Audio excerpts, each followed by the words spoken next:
morning and welcome to the Calaveras County Board of Supervisors regular meeting for November 7th, 2023. We will be going into closed session. Can I have the clerk read out the two items for closed session, please?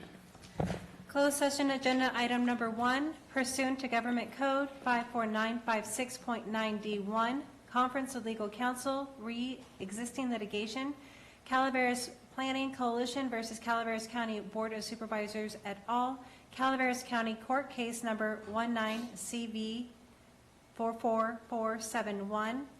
Item 2, pursuant to Government Code 54956.9D2, conference with legal counsel, anticipated litigation, one case, significant exposure to litigation.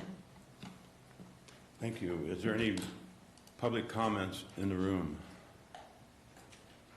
Seeing no public comments, we will go into closed session.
Good morning and welcome to the Calaveras County Board of Supervisors regular meeting for Tuesday, November 7th, 2023. If you can, will you please rise for the pledge? Supervisor Hubbard, can you lead us? Chair, I pledge allegiance to the flag of the United States of America and to the republic for which it stands, one nation, under God, indivisible, with liberty and justice for all.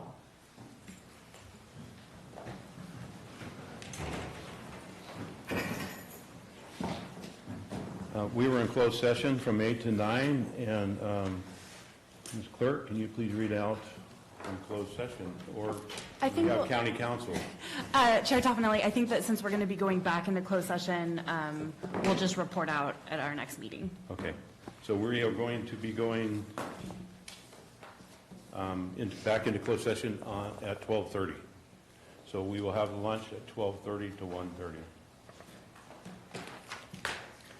So we will move on to the next item on the agenda. This is staff announcements. This is a time for county staff to provide updates to upcoming county events that may be of interest to the public. Do we have any staff announcements in the room? Seeing none, do we have any online? There are no online requests. Oh. All right. Moving on to the next item, item number 3. This says proclamation for adult services. Adopt a proclamation recognizing November 11th as Veterans Day. And at this point, I will turn it over to Supervisor Garamendi. Thank you very much. Good morning, everybody. It's good to see Veterans Affairs here today. Really appreciate all the work that you do. Today we'll be celebrating or recognizing November 11th as Veterans Day. Any veterans in the room can stand up so we can recognize you. Get started. Thank you all very much. Thank you.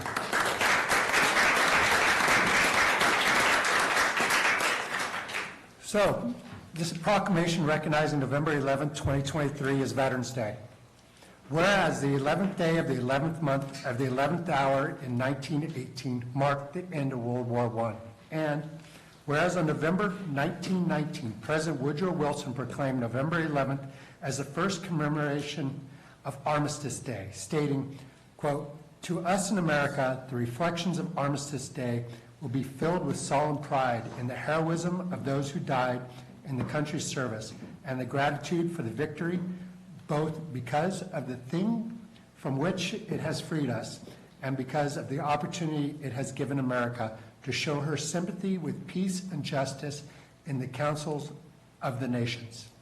And whereas all who take the same oath to support and defend our country, and no veteran's service is insignificant, as every function is in support of the mission. And whereas 16.5 million veterans, approximately 6.4% of the nation's adult population, live in the United States, and approximately 4,000 live in Calaveras County.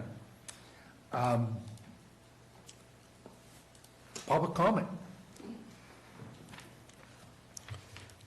Good morning, Honorable Board.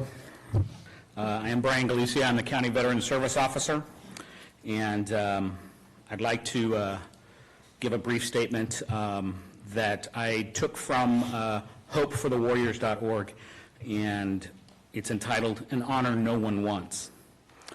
What is a Gold Star family, and how is it different from a Blue Star family?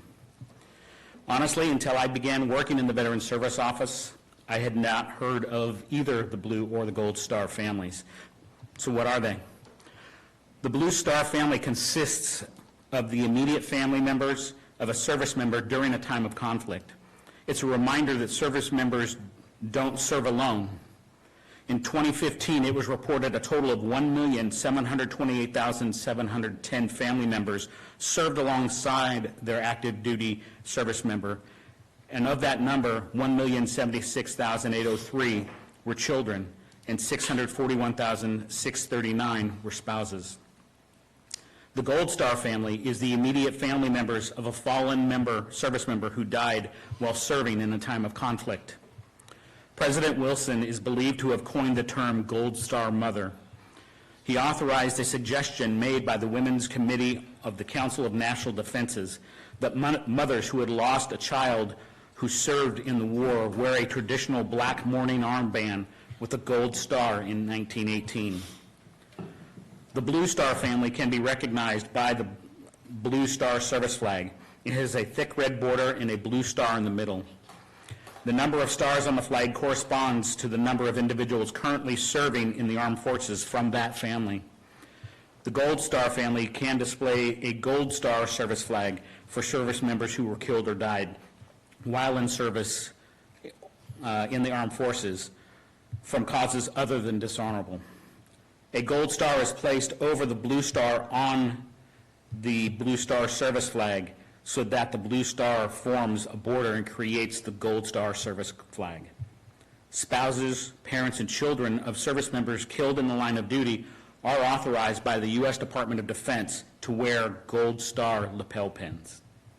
Please join me in honoring not only our veterans and those who currently serve, but the Gold Star families as well as their incredible sacrifice. Thank you. Thank you, Brian. Other public comment? Any comments from the board? Seeing none, and I think that this is very germane to in the world of conflict that we're facing today, that we all take into account the sacrifices that are made and pray for peace if you're a praying person. Is there a motion from the board? I would move this item. Moved by Supervisor Toffenelli. Is there a second? Second. Second by Supervisor Stopper. All in favor? Aye. Opposed? Passes 5-0. Now therefore be it proclaimed, the County of Calaveras Board of Supervisors proclaims Saturday, November 11th, 2023 as Veterans Day and encourages its residents to celebrate our veterans and show their gratitude. Thank you. Come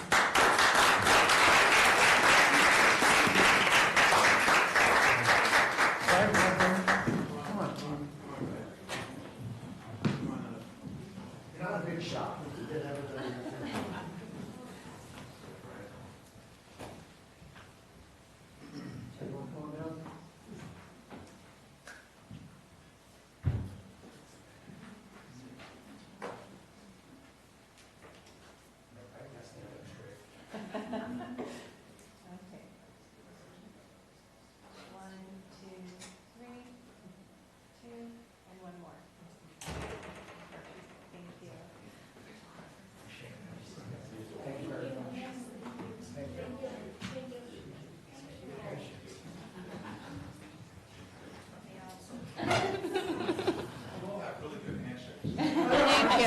Thank you.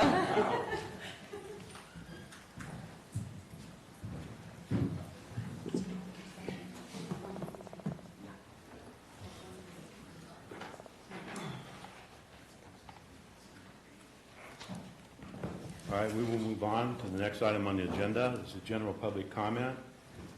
Any item of interest to the public that is within the subject matter and jurisdiction of the board and is not posted on the consent or regular agenda may be addressed during the public comment period. California law prohibits the board from taking any action on any matter which is not posted on the agenda unless it is determined to be an emergency by the Board of Supervisors. If public comment is completed before 30-minute allotted time period, the board may immediately move to the next order of business. If public comment is not completed during the allotted time period, it will be continued to the last item of business in order to provide an opportunity for the remainder of comments to be heard. So we are open for general public comments. Any public comment this morning on items not on the agenda? Seeing, well, we got Al.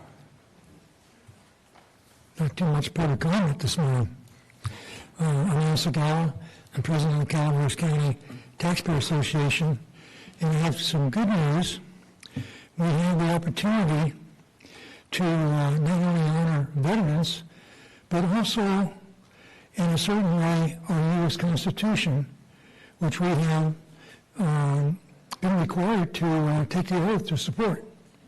One way is a paragraph or a clause that we can add to some of our planning documents, which basically says that abilities of this law is seeking harmony of land uses, it also recognizes the rights to life, liberty, and property as specified in the U.S. Constitution.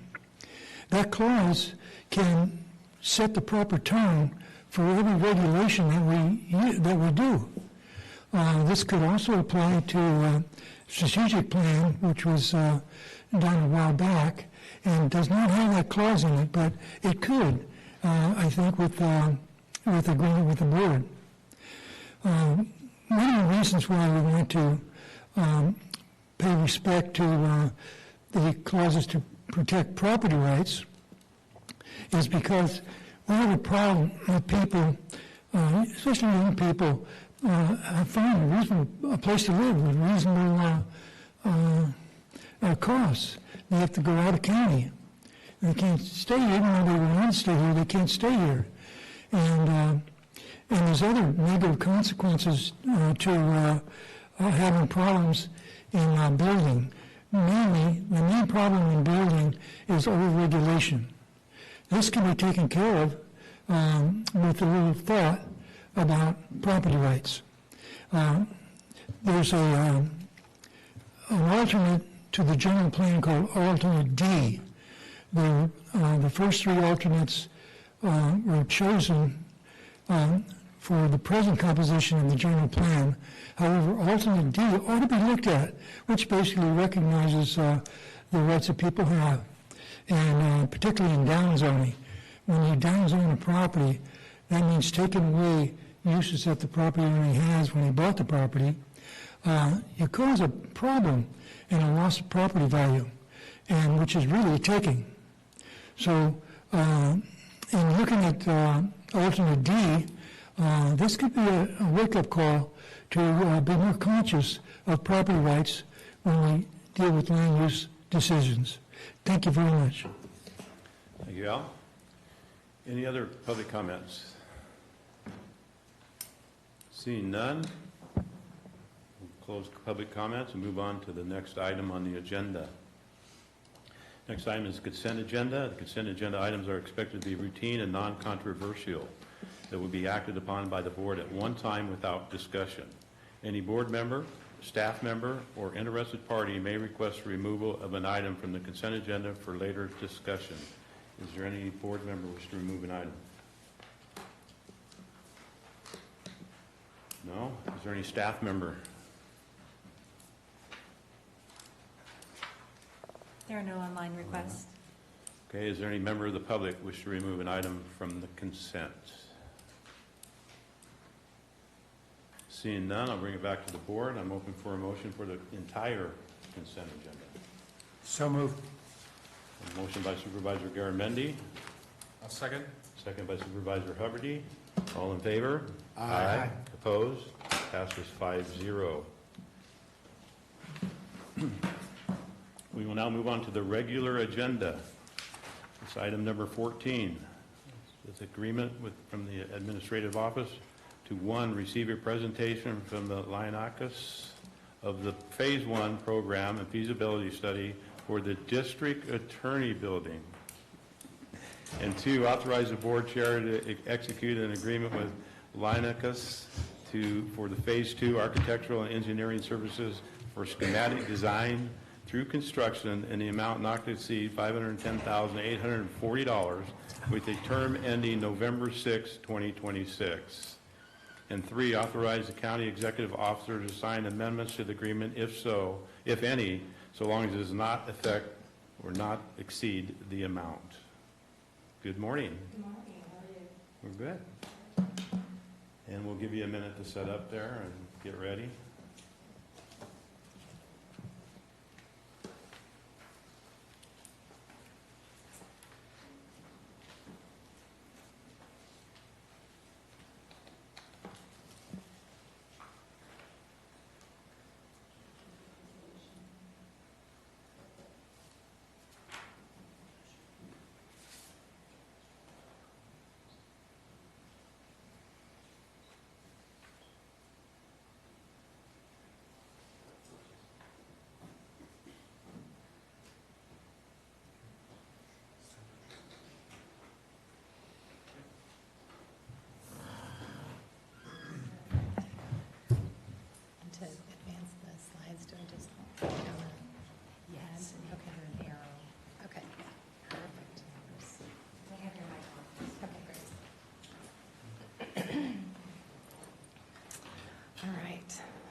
Are we ready? Good morning. Can you get your name? Sure. My name is Deborah Lesnevska. I am a licensed architect, and I am a principal in the Civic Studio at Lionakis. All right. So we were brought on board to essentially work with the county in developing the plans for the new district attorney's office. And as some of you may be aware, there are existing district attorney's facilities here on the campus, as well as other locations through the campus or through the community. So today I want to talk a little bit about the project itself, the process that we went through with the stakeholders group. We developed some conceptual budgets, and then we came up with some final recommendations for the group. So I'm going to go through that process. So currently we have 2 sites that house the district attorney's components. There's 4 components in the building.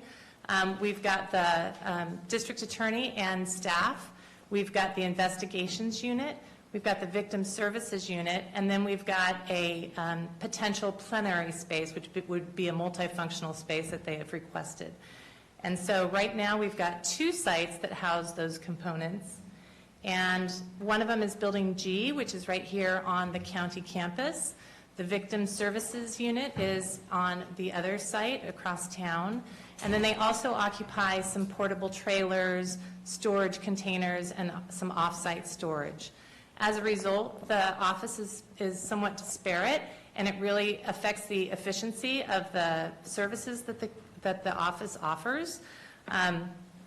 It also creates security concerns for the staff, and then it does not necessarily reflect a very professional appearance to both the public and the staff members for acquiring staff, for example, and recruiting people. So as you all know, the county received $5 million in ARPA funding, and that's an all-in number, and that means that it includes the hard costs, which we consider construction costs. It also includes the soft costs, which include things like architectural engineering fees, testing and inspections, permitting fees, geotechnical reports, civil surveys, things like that. So when you back out all those soft costs, as well as furniture, fixtures, and equipment, we're looking to furnish the building when we're done, we're left with approximately about $4 million in construction monies. And unfortunately, the program called for 13,000 square feet, which is, in today's construction dollars, is equivalent to about a $10 million building. So we realized right away that we don't have enough money to build the 13,000 square feet. So we suggested to the county that we work with you on a feasibility, a budget feasibility and programming study, where we look at what are the programming requirements, and then how can we get a building built for the funding that you have. So we started the process, the programming process, and we worked with the stakeholders group, so that's the administration office here at the county, as well as the users of the building. And we went through several different exercises to define the project priorities. We sent out surveys to all the building users to find out what their current situation is and what their needs are for the future. We had 4 stakeholder meetings over a period of time where we introduced vision boards to try to get an idea of the aesthetic that the users wanted for the building. We talked about what the priorities are. We looked at space programming and what the needs for the different uses were. And then we had to make some decisions on what those priorities were. So the priorities for the group were really providing security for the staff and attorneys, to create a shared entry vestibule between all the various components so that the public knows where to enter, and then all services are provided in one location. The users needed more space. Right now they're very cramped with space, and it affects their workflow and function, so we wanted to look at what are the workflows and how can we create efficiencies. Right now there's a lack of meeting space and privacy space. They use one of the portable buildings for conferences and Zoom calls, which is actually a separate building. And then there's a need for more collaboration space and a preference to have a more professional environment, and then bring in some natural light into the building. So we started originally by looking at all the space requirements, And essentially, we confirmed that 13,000 square feet was pretty accurate that the county had come up with, but that puts us at that $10 million range. So we had to come up with some solutions on how to bring that number down. So we started with some adjacency diagrams and flow diagrams, trying to figure out what the circulation of the site might be and what that building might look like, and come up with some test fit plans on what the plans might look like fully integrated. And then we worked with our third-party cost estimator to put together some conceptual budgets. And so originally we found that the easiest way to lower the cost was to get rid of that component for that multi-use plenary space. That was about $2.7 million in and of itself, so that was the first thing to go. They don't have that space currently, and although it is a want, it was not necessarily a need. So that was the first step. And then we looked at what happens if we phase the construction, if we put in the attorneys and staff now and come back later with the investigations group or the victim services group. That definitely brought the cost down, but it doesn't necessarily solve the issues of having everybody in disparate locations and working separately. And so what we realized was once we reduced that square footage to about 5,500 square feet, we really started to get within our budget. So then we looked at the site, and if we got rid of that plenary space, we could also get rid of some of the associated parking that goes with that and the site costs associated with it. And then we looked at what happens if we go to a 5,500 square foot metal building, or if we go to a modular building, how does that affect the costs? And we looked at those costs and compared them. And we looked at what happens if we eliminate some of the parking and just do minimal site development. And then we workshopped with the district attorney to find out, could we actually get all the services into 5,500 square feet? And we actually came up with an ideal square footage of 5,720 square feet. It basically shares a lot of the collaboration spaces and the meeting spaces. It reduces a lot of the offices to a minimum size. And we really worked on finding some efficiencies in the building plan.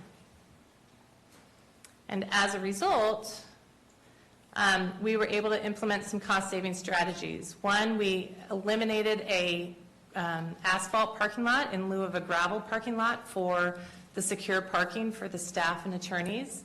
We opted to go with mini-split HVAC units instead of a package unit where each individual space has their own unit and they can zone it accordingly. Using very basic finishes, nothing too fancy.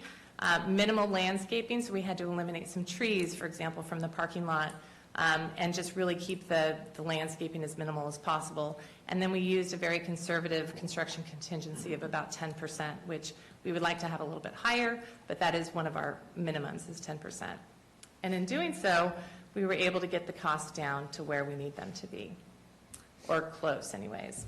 So our recommendations, we looked at a pre-engineered metal building, and although it made sense for over 10,000 square feet, once we got below 10,000 square feet, we really lost that economy of scale, and so the price went up significantly.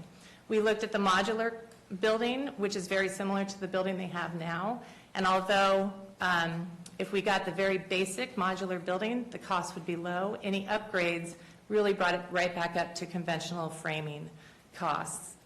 And then we looked at light metal gauge versus wood construction, and the light metal gauge really only added about $75,000 in construction costs, but it really adds to ease in construction, lower maintenance, and higher fire resistance. So our recommendation was to go with the 5720 square feet with light gauge metal construction, and that puts us at a amount of about $6 million when you add back in all the soft costs and furniture costs. And that takes us to a budget of $6,030,000. So as a result, we're asking for an additional $1,030,000 to the Attorney General's project budget to cover those additional costs. So I'd like to open it up for questions. Any board questions? I have a quick question. This is Marcos or Teresa question. We have $4 million in ARPA and $1 million in judicial construction. That's how we came up with our 5, correct? That is correct.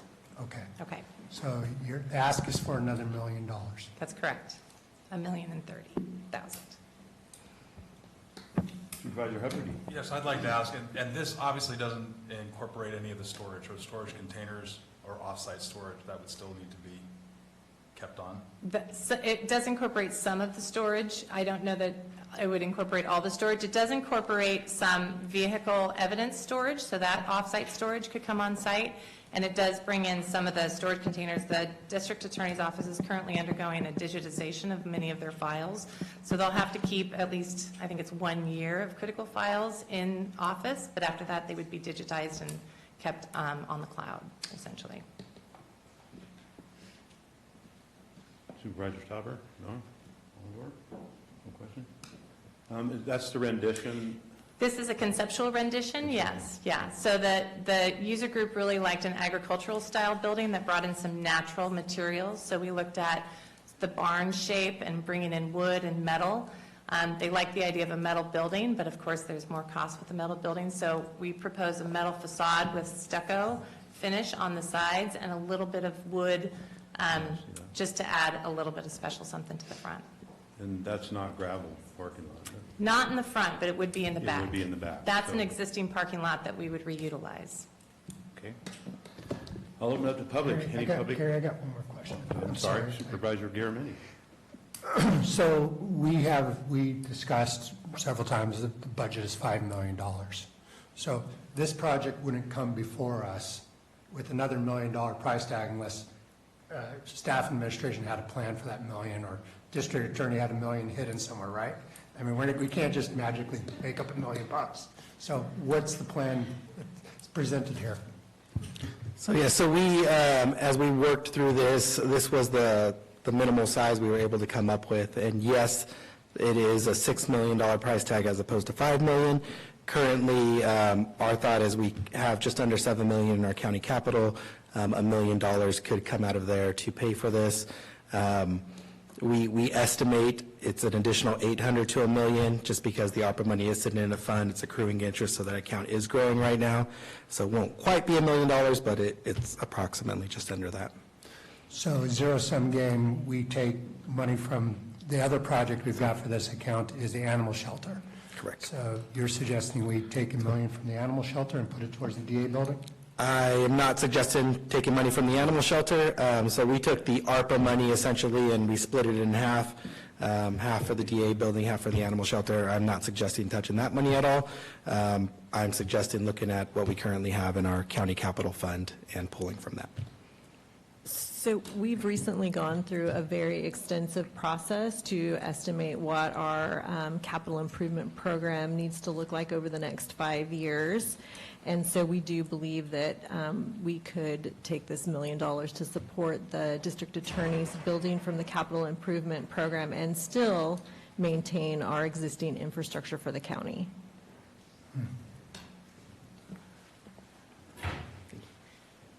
Any other questions? Barbara, you want to say anything?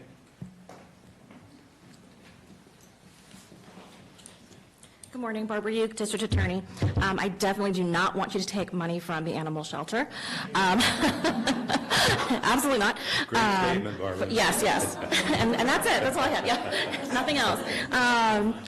So first of all, I want to thank admin and, of course, Deb for all the work they've done on this. This has been a long time coming. We've been in our building, and it was a little embarrassing to show the building up there, especially the blue trailer that's no longer blue, because we've been there for almost 19 years. Okay, and those of you who've been to my office know the condition. You know, I always have to warn you, don't trip on the carpet, you know, don't look up because the panels aren't complete and they might fall. So as much as we want a building, we are very aware of what the ask is. I'm encouraged to hear the comments from admin and the work they've done to try to figure out how to fund the rest of it without taking money from the animal shelter. You know, we did have long discussions about trying to go a cheaper route, maybe with a modular, but, you know, none of us felt good about spending that much money, even if it's a little bit less, on another modular and something similar to what we have. We don't support that as an option. It just does not seem like a good use of taxpayer money. And, you know, if we don't have a nonprofit attached to our office, so I can't say that we'll have a bake sale to try to come up with the money to replenish the coffers. But we are extremely pleased with what Lionocus came up with. They definitely listened. And, you know, the artist rendition is just beautiful. I think it would fit in well with the campus. I think it fits in well with the county and what the county represents.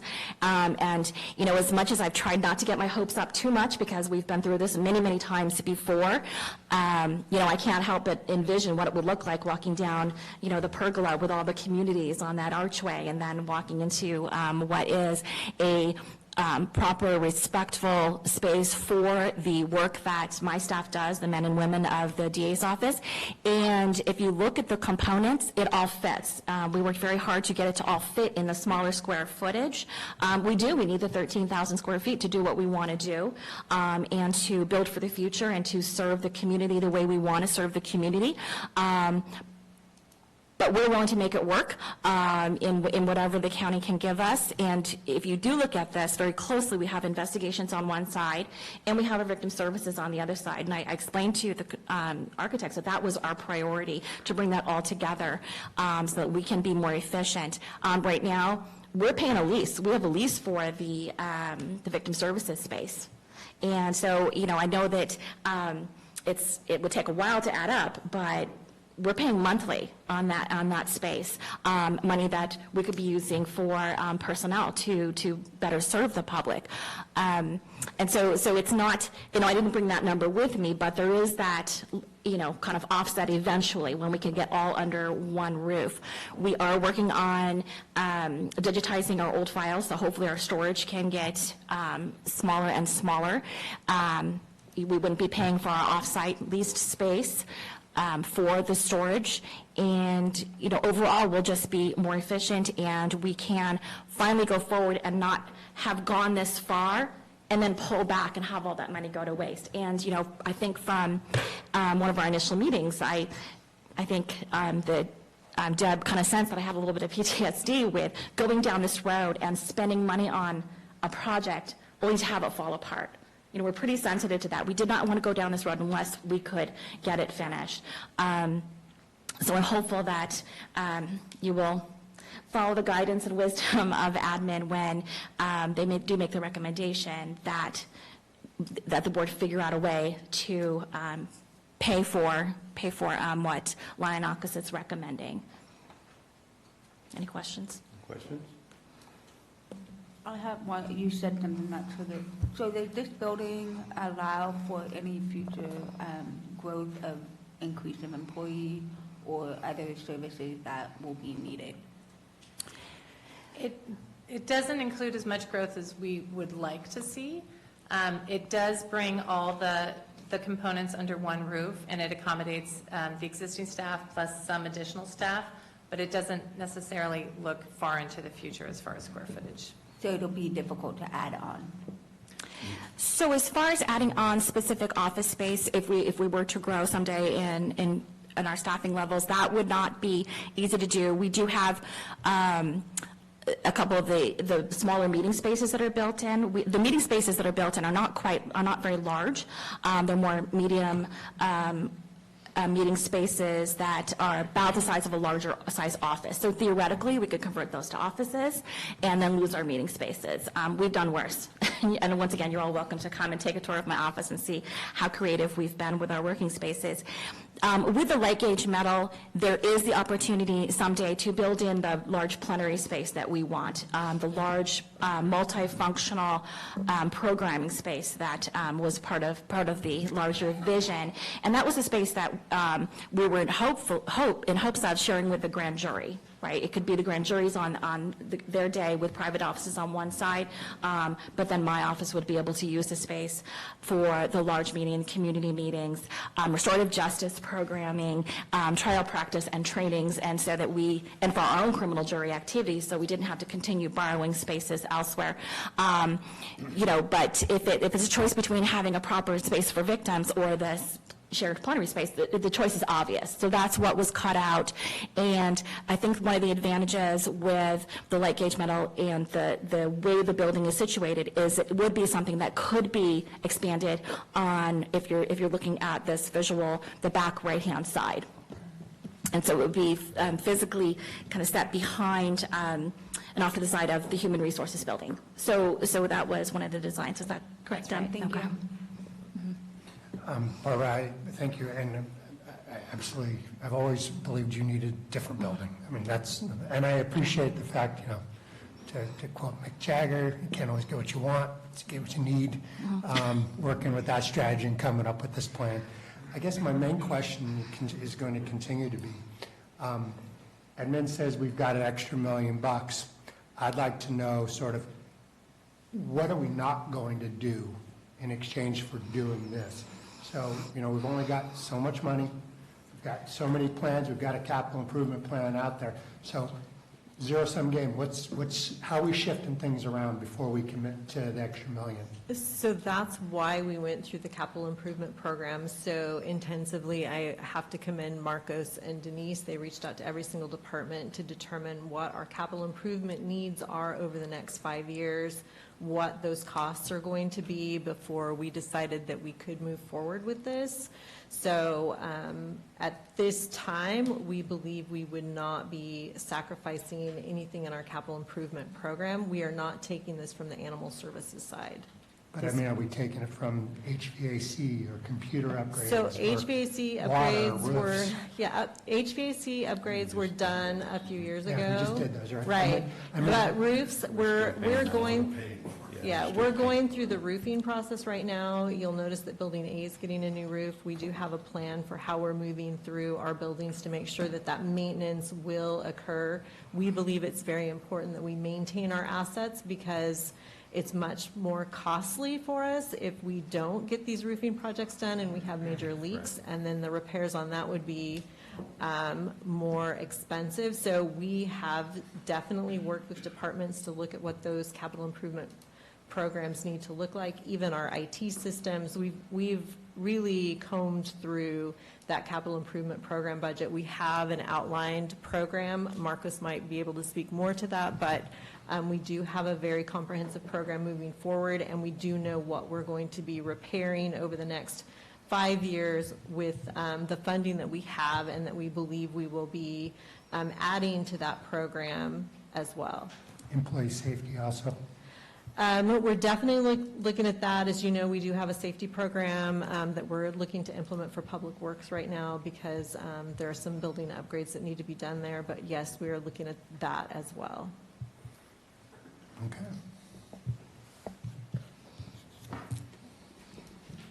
Thank you. Thank you, Barbara. Are there any public comments? That's a beautiful building. I wonder if it were two-story, it would then be in closer harmony with the courthouse and the other new buildings that were built. And it could possibly have a similar facade. The reason for going two-story is to reduce the cost. And it would require some ongoing expense of an elevator and some other things perhaps. But I wonder if this was considered. Thank you. Any other public comments? Seeing none, we'll bring it back to the board. Is there any further discussion on this item?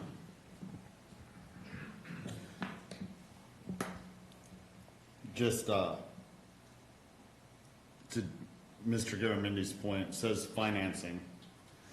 And it says the necessary budget appropriations are included in the for year 2022-23 capital improvement projects budget.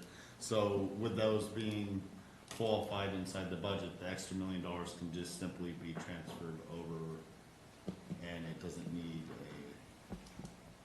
I think the board's action today is to, would be to approve a contract, which is for roughly $500,000. So that money's already been Okay. budgeted. To the extent there then are future contract and Okay. that require a budget transfer, that will need a forfeit. I was looking at the So full one. we're not committing to the whole enchilada, Committing to right? 510,000 for her to do her conceptual and through construction.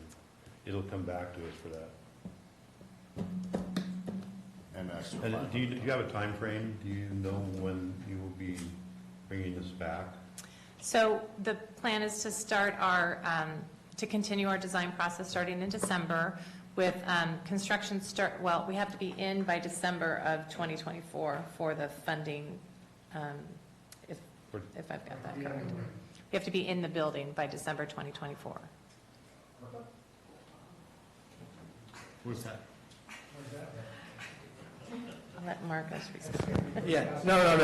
Our funds have to be obligated by December 31st of 2024. So we'll go through the design process, and then we'll go out for bid for the construction process, and then we'll enter into that contract. But, so in terms of timeline, we're looking over the next, I'll leave it for Deborah to say how long it'll take her to design that, but then we'll start the bid process for the construction portion.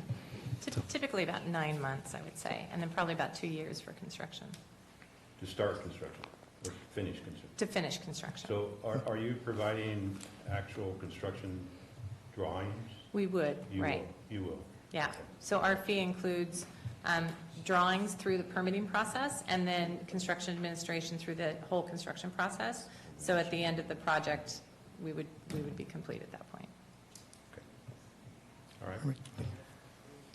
Any other board questions? I'm open for a motion. So moved. Motion by Supervisor Stopper. I'll second it.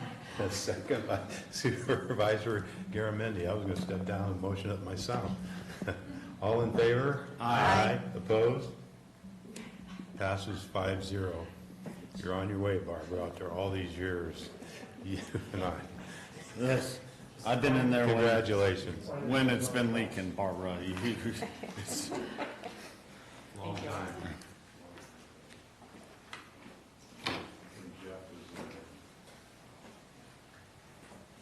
Thank you, Deborah. Thank you very much. I am going to move, we're going to continue with the regular agenda, but I am going to move item 16 next in front of item 15. And this is an informational item from Adult Services to receive an informational update about the County Veteran Service Office. Brian, I don't know how long the next one's going to go, and you guys are, I want to get you back to work at your office. Yeah, it's 10% of our population for the most part. Yeah. Veterans. Yes. Yeah. Impressive number for all those It is.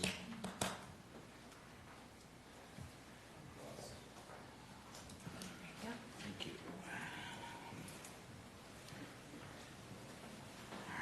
Good morning again. Once again, I am Brian Galicia. I am the County Veteran Service Officer, and I am pleased to present a report on the status of our office and the work that we do.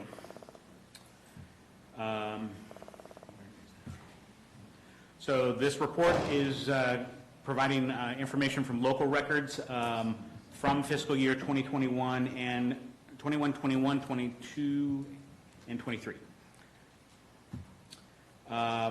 Just a brief look at the office. Our office is staffed with County Veteran Service Officer, one Veteran Service Representative, a part-time clerical assistant, a Veterans Program Coordinator, and a Veterans Outreach Coordinator. Our program coordinator facilitates support groups throughout the county. Currently, there are 4 groups that happen every other week, one in Copperopolis, one in Murphys, one in Valley Springs. We began a women's group here in San Andreas.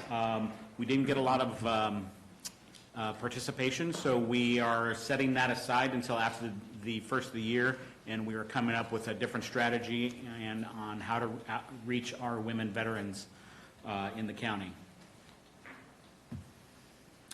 Contacts, people, veterans coming to our office, their families coming, by type. So in person in 2021, 2022, you can see we had 872 in-person contacts versus 932 in 22, 23, for an increase of 6.8%. By phone, we had a slight decrease, almost 0.5%. But emails dropped, and we considered that large drop happening because so many were reaching out by email during COVID. Didn't want to come in, so that was a better way for them to get a hold of us. As far as scheduled appointments, we had 234 versus 256. We had almost 10% increase. And outreach, the total number of people contacted is significant, an increase of 138%, and that was due to the hiring of an outreach coordinator who did a really good job in going out and meeting our veterans and pulling them in. As far as claims submitted, we did an increase of about 11.5%. That's compensation, the low-income pension program appeals, college fee waiver claims. We had one dependent graduate apparently, so it dropped just a hair. Healthcare enrollments increased by a little over 8%, and that is probably due to the implementation of the PACT Act, because the PACT Act does make it healthcare enrollment available to more veterans than it had before. Medi-Cal cost avoidance. We increased the number of claims that we did for that by over almost 65%. And that's a program where the more that we do, the more money we get from DHCS in return.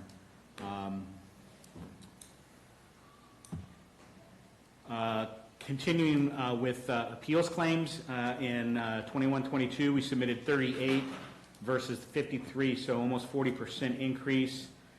204 to 268 pension compensation and dependence claims. We had, unfortunately, a 50% rise in burial benefits claims, and then for surviving families of 11%. So both fiscal years combined, the total appeals claims that we submitted was 91, with 38 approved. That's a 41% approval rate for those types of claims. For compensation, pension, and dependent claims, we're at 62% approval rate, and you'll have to excuse me because the bar is, so we had an 80% approval increase for burial benefits, and surviving benefits almost 60% increase.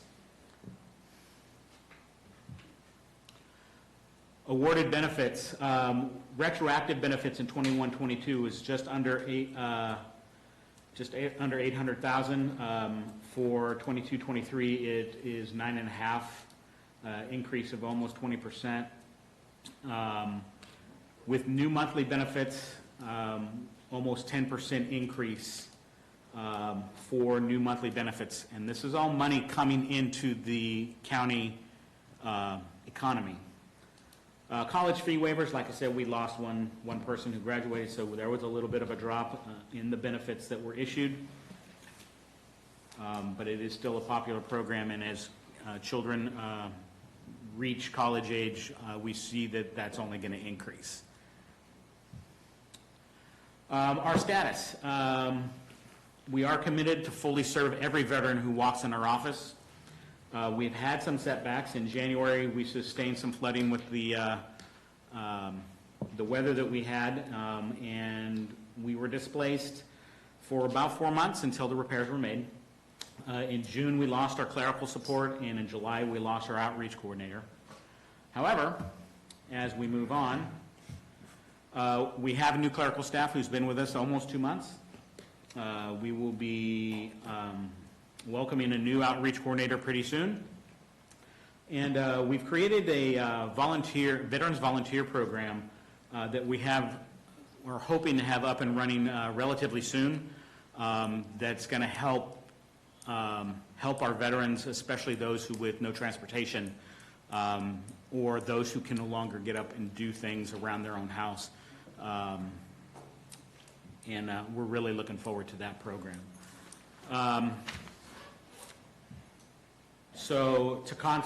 This is our contact information and our hours. We do have our walk-in day every Thursday from 9 a.m. to 1 p.m. and 2 to 4.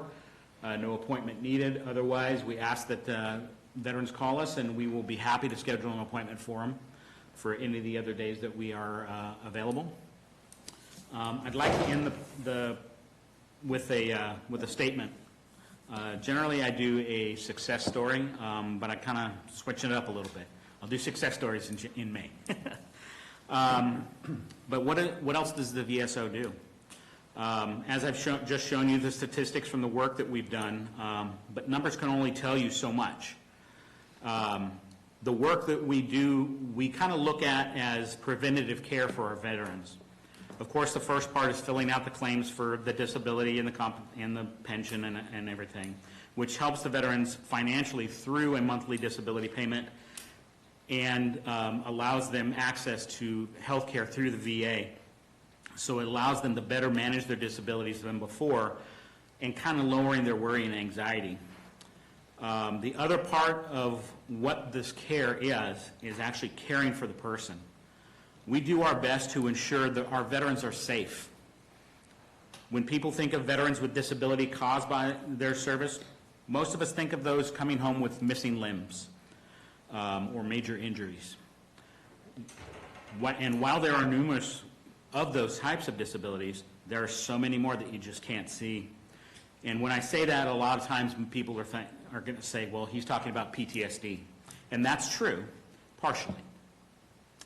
We have been seeing more and more veterans coming in to file claims for PTSD, anxiety, and depression. And we don't see it slowing down anytime soon.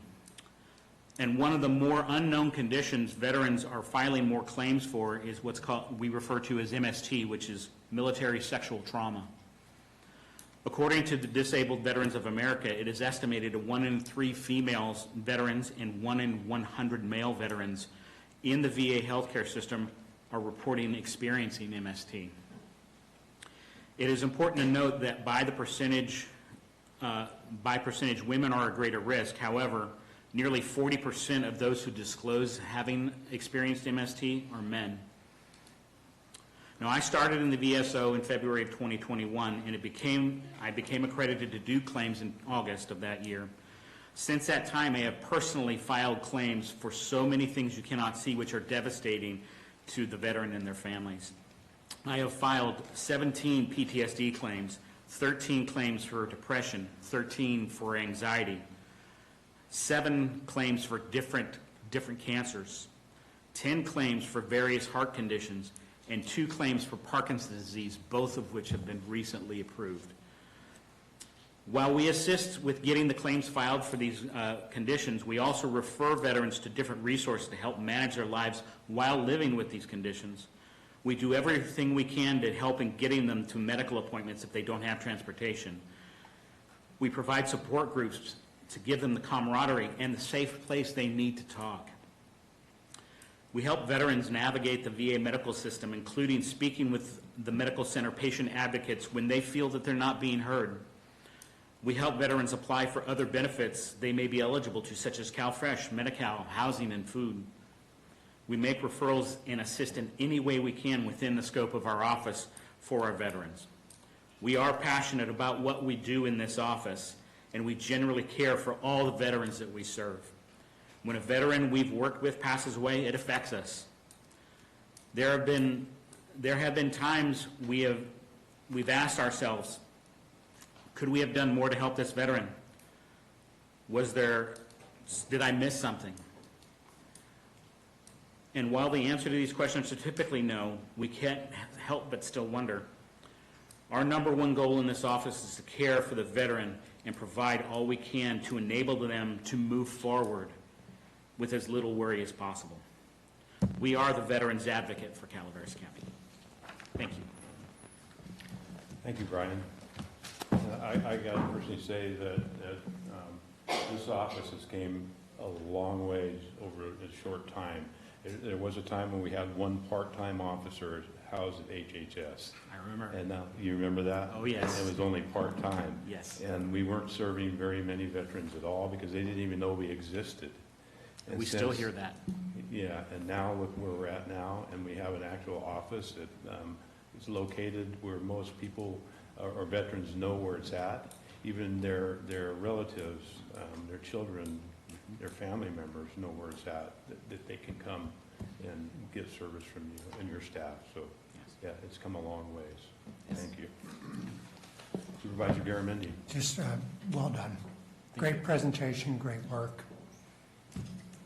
10 puntos. Good job. But my question is, we're doing a lot of work with the Veterans Administration and the hospital, mental health work, as you referred to.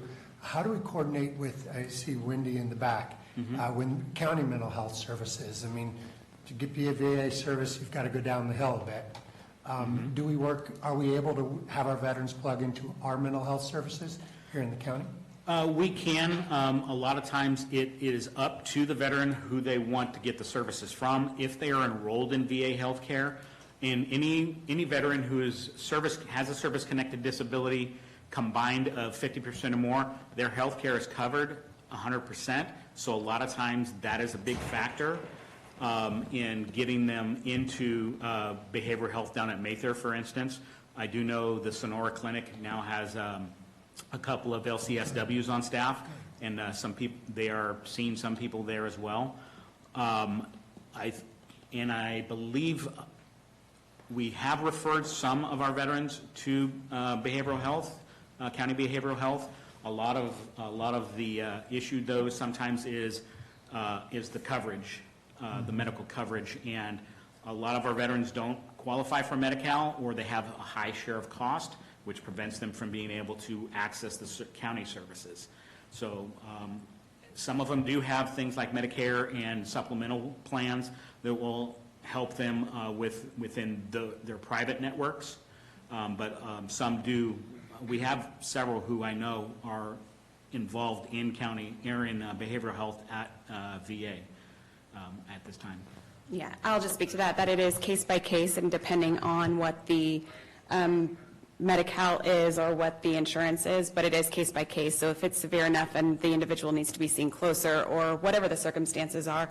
But I also wanted to thank Brian that when we go out into the field for crisis, and if we discover it's a veteran, that he's really great in co-responding with our crisis or law enforcement teams. So thank you, and the rest of the staff too in the adult services, and it's appreciated. So yes, thank you. Thank you both. Any other board comments? Yeah, I was just going to compliment on the group meeting that you guys have, walking up and down some of the main street, both in Angels and Mopies. A lot of those folks are talking about it. And I was in Angels one morning picking up coffee, and a couple of them were waiting to head up to their next meeting, and another individual walked by, and they asked why he wasn't coming. So they're also watching them also recruit within their friend network has also been really amazing to watch too.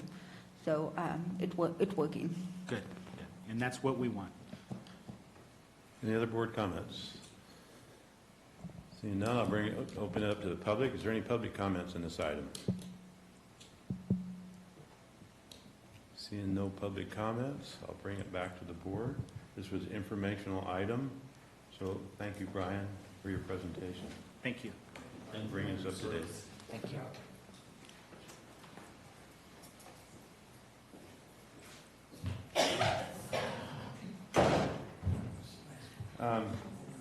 Next item on our agenda is item 15. However, I see Jessie's in the room, and her presentation I have down is 20 minutes. And the one item 15, I have an hour and a half. So, I'm here for both, so. You're here for both? Okay.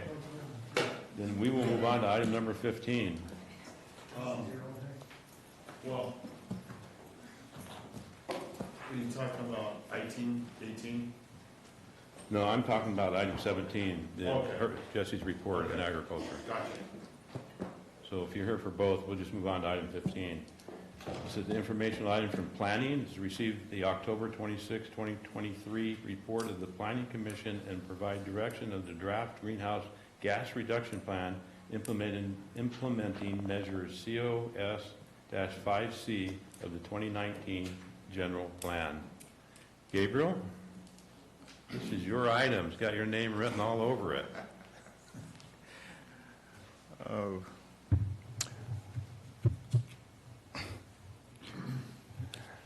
Good morning, members of the board, CEO, County Council. This item is before you today as an informational item.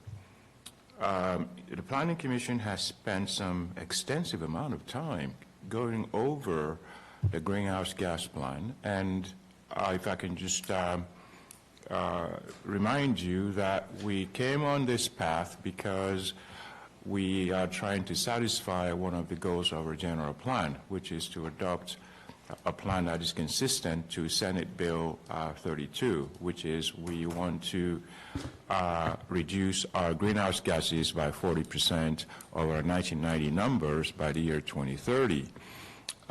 When we started on this route, the first plan we received, or the first set of measures we received, did not get us there. We were definitely short of meeting our target. But with consistency and with a lot of hard work and questions, the Planning Commission went to work and the consultants went to work as well. And now we have a plan that I think meets our goals. However, it comes with measures that somewhat, in certain areas, are controversial. We've heard from the ag community, and that is one of the reasons why Jesse Fowler, the ag commissioner, is here this morning, to express some concerns. Now, we did not do this plan in a vacuum. When we started this deliberation, we invited all the departments within the county who the plan may impact to have some input in the plan itself. And I think we've done that. I have to commend the chair of the Planning Commission, Michelle Plotnick, and the vice chair, Tim Ladish, for an excellent work that they've done. They've been very, very diligent in making sure that the plan meets the goals of the county as well as the goals of the general plan. So, because this is an informational item, I've probably, you've got a lot of information in front of you, and which I think you've digested, because I received comments and questions from some members of the board. But the direction we're seeking today is for us to give us direction as to what do we want to do. This is an informational item. We're not making any decisions this morning. We just want to present to you what has transpired over several months of deliberation on this item, and for the board to give us a direction as to which way to go. I don't know if Michelle and or Tim would like to say anything regarding the plan. Tim, Michelle, Tim. Only if it would be in response to. Can you come up to the microphone so we can get it on? I've told people that myself. We've received some questions from a member of the board, and I could speak to those if you would like me to. Absolutely. Okay. One, that we will be working with Angels Camp to make sure that there's a coordination of their plan and our plan, since the general plan provision makes sure that our plan covers the entire county but that doesn't mean that we're going to dictate to Angels Camp. We're going to work that out.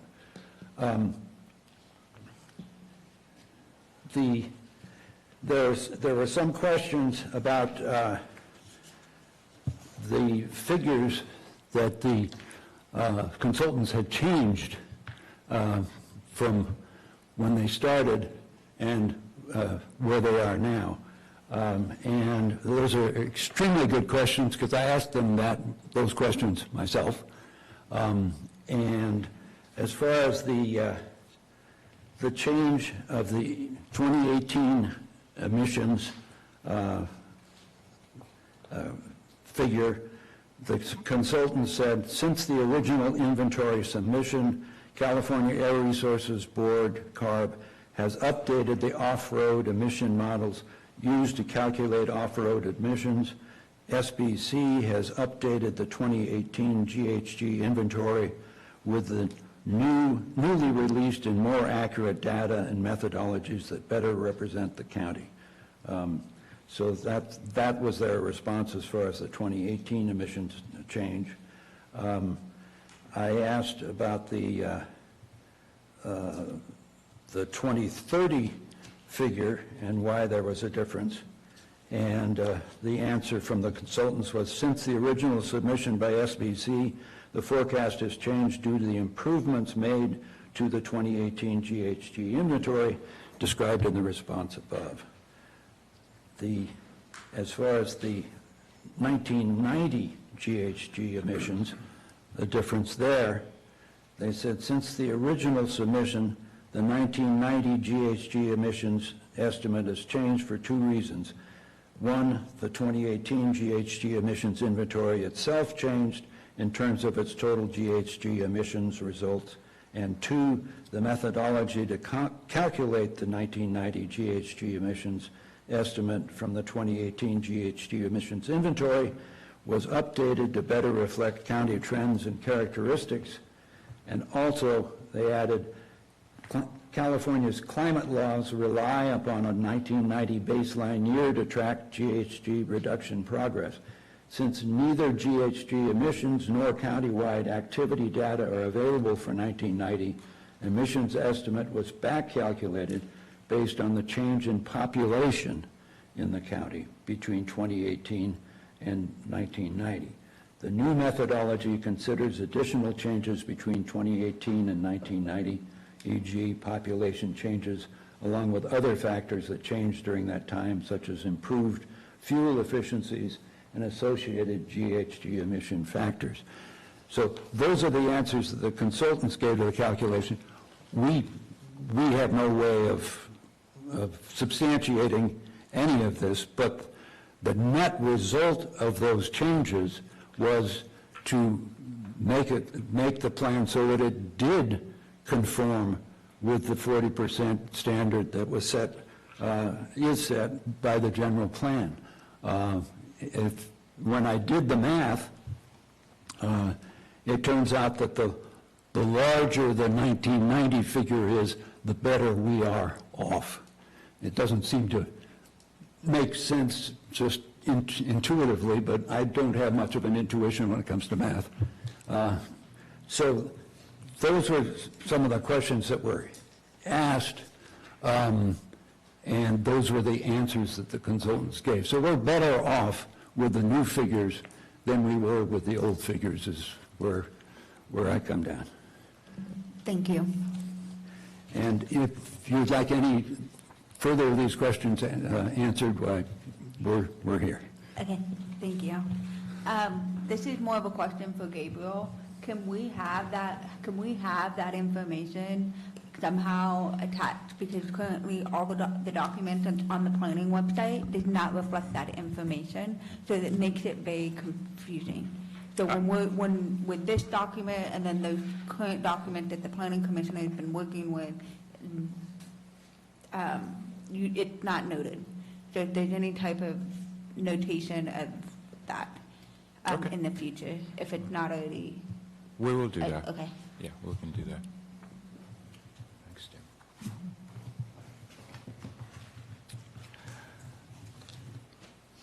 So in conclusion, what we're seeking here is direction. You're looking for direction. Yes. Go east.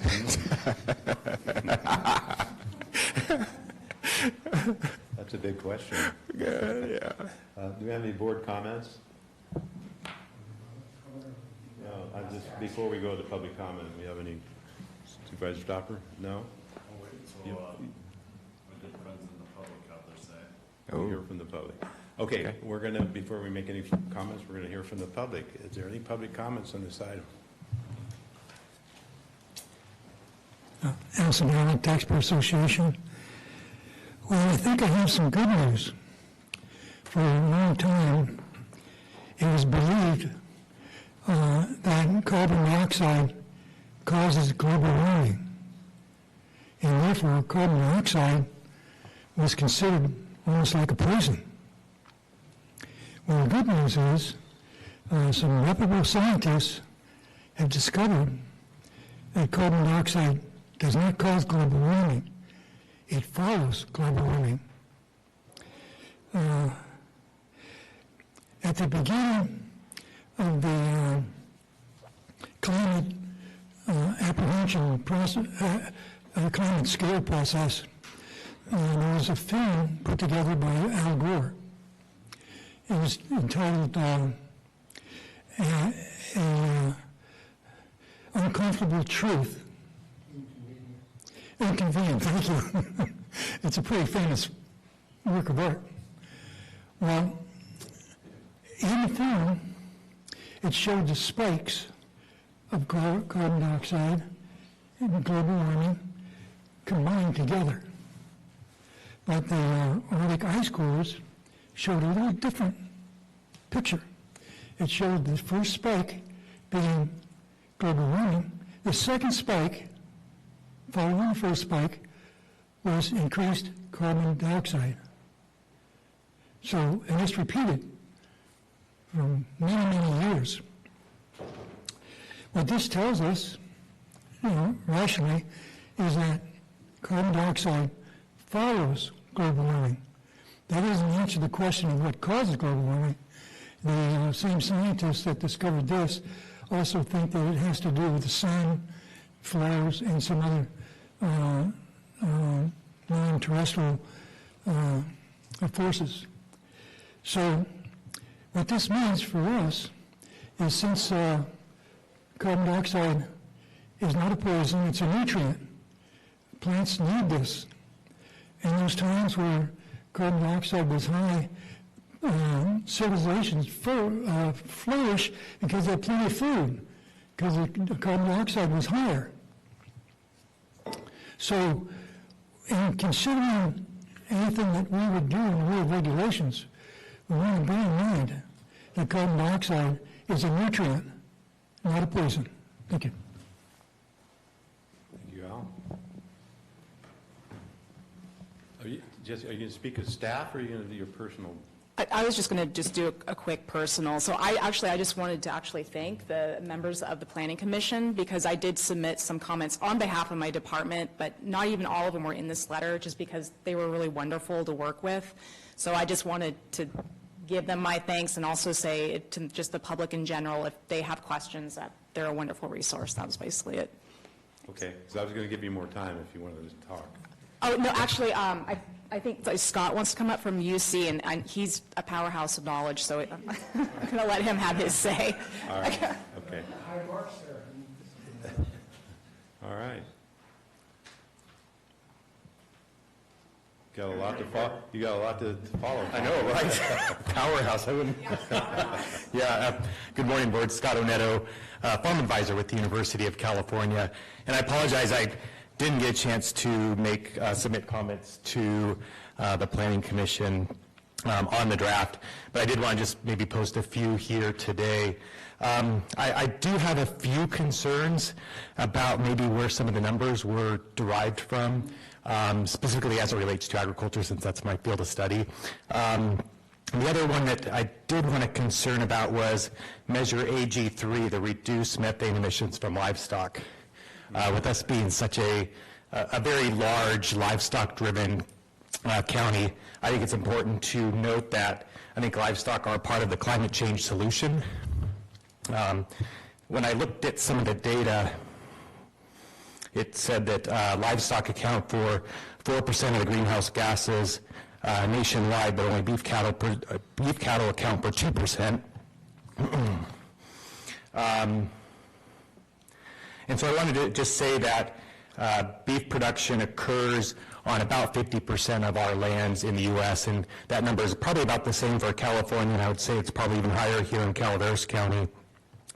And these lands are mostly privately owned and a huge carbon sink, if not grazed as part of a working landscape. And I think, if we make these sort of these numbers that we're going to reduce methane emissions from livestock fermentation, enteric fermentation by 20% over, the next few years.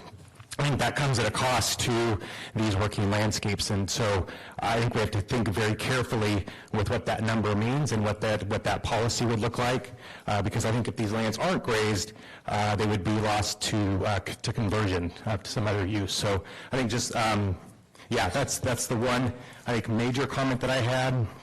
I'll just quickly look and see if there was anything else that I wrote down that I wanted to mention. And I apologize, I kind of went through this very quickly this morning, just trying to make some notes. But yeah, I think that's probably the largest issue that I had with the current draft that was posted. So thank you. Thank you, Scott. Any other public comment?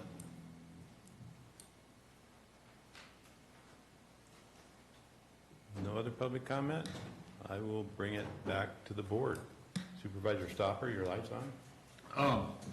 I thank Mr. Anetto for bringing up his point on that, and there's been a lot of comments and everything. I do want to also thank the Planning Commission as a whole, but the two that are here today for their in-depth work on this and everything to bring us to this point.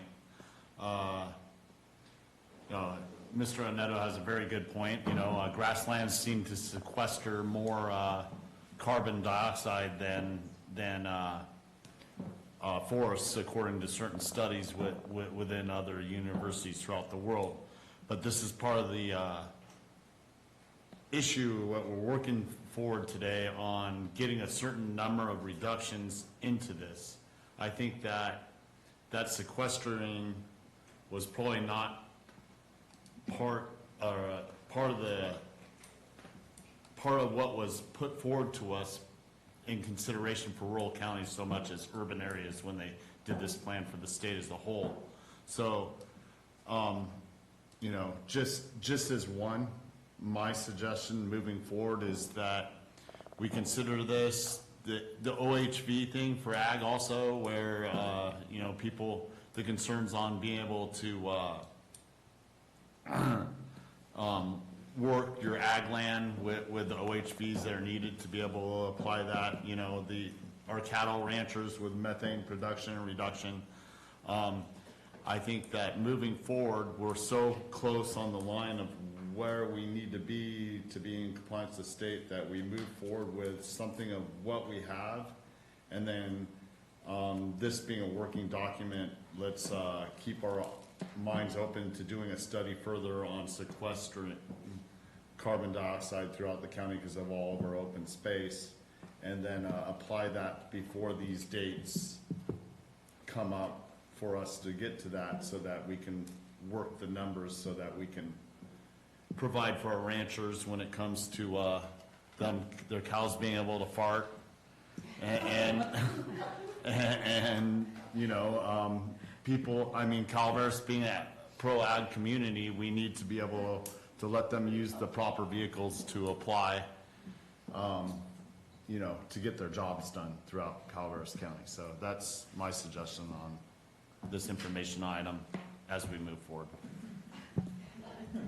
Supervisor Garamendi, you can follow that. Yeah, I'm not quite sure how to follow it up, Ben, but I'm pretty sure the cows don't ask for permission.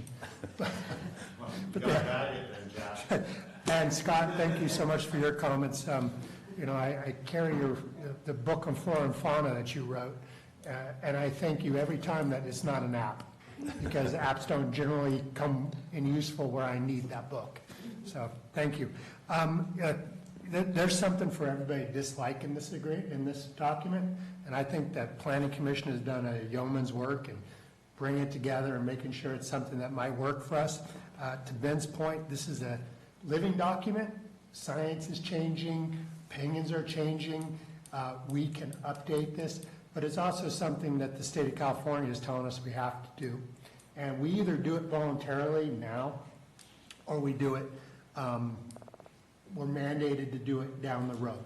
And this process of keeping this moving and coming up with a plan allows Calaveras to perhaps be at the carrot end, where we get the incentives for doing the right thing, versus where we normally are, which is at the back end getting beaten by the stick. And so this is an opportunity for us. Nothing's perfect. This is going to change.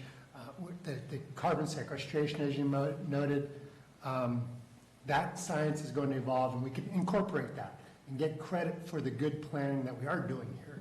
That's encapsulated in the general plan. So I agree with you, Ben. I say continue. Let's take this. Let's get a plan in place. And but let's also keep in mind this is not the gospel. As science and data changes, we need to change also.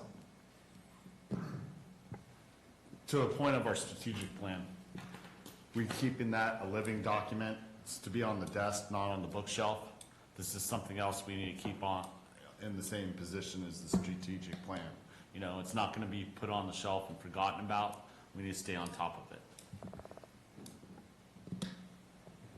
Supervisor Hubbard. I'm in alignment with both supervisors here and feel that it is a living document and it needs to be realistic for the way that we live in this county. And that's going to take more work, and I really want to thank also the Planning Commission and Gabriel. Thank you, Michelle, for all the help you did getting me up to speed. Supervisor Fallendorf? I will say this, I want to thank both of you for all the work and the hours and hours that you put into this to get the document. I know you went through a lot. It's not even close to what it originally was. You guys did great work on that. And it is a living document. At this point, we're not adopting this as gospel right now. We're trying to move forward and get to the position that we're supposed to be in, like Supervisor Gimmer, he said, with the states, so we can be on a positive end of something instead of a negative end of something.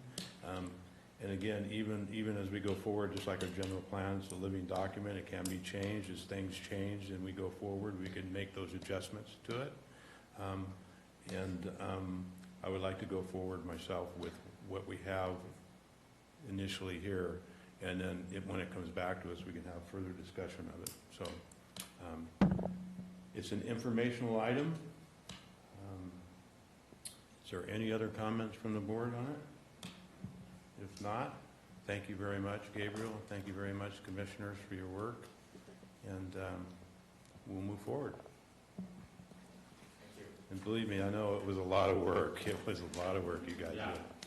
Thank you.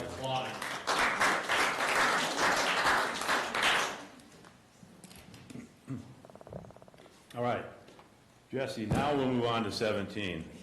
It's an informational item again from Agriculture to receive a presentation on Calaveras County's 2022 agricultural crop and livestock report. Take note on the livestock report. Do you have it, or do you need? I have it. You need a minute? We'll give you a minute. If you want to, it's ready. I want to do a bio break or something. Okay. It's ready. Oh, it's ready. It's ready.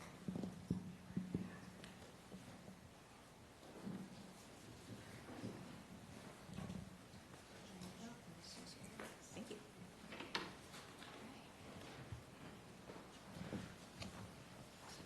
Oh, it's on. Well, good morning, Chair Tognelli, honorable members of the board. I'm Jessie Fowler, Agriculture Commissioner, Director of Weights and Measures, and I am here to go over the crop report. So I was going to start off with just going over the letter. Oh, okay, thanks. So In accordance with Section 2279 of the California Food and Agricultural Code, I respectfully submit the 2022 Calaveras County Crop Report. The gross crop value for the County of Calaveras was $21,121,038, representing a 13% increase from the 2021 values. This year, livestock held the top 2 positions for the highest grossing commodities. Cattle was the leading commodity in the county with a value of $12,861,300, with a 61% value increase from 2021.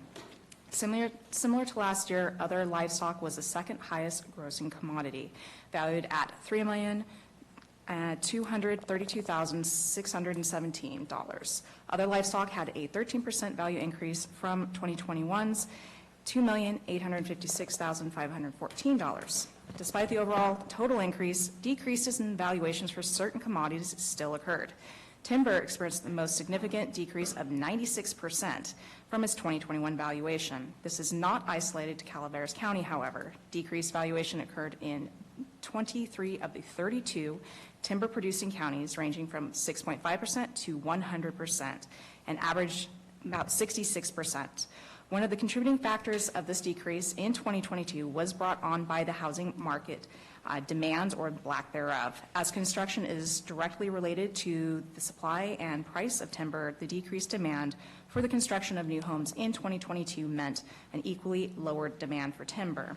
Additionally, unexpected weather conditions, such as the freeze that occurred in April of 2022, significantly impacted crop yields for wine grapes, as well as various fruit and nut crops. The monetary values in this report are based on freight on board, prices at shipping, and do not reflect the net returns or profits made by the growers. We are grateful for the ongoing work by the agricultural industry in providing food to our communities and recognize its perseverance throughout this ever-changing landscape. I'd also like to express my gratitude to those who provided the necessary information and data used in this crop report.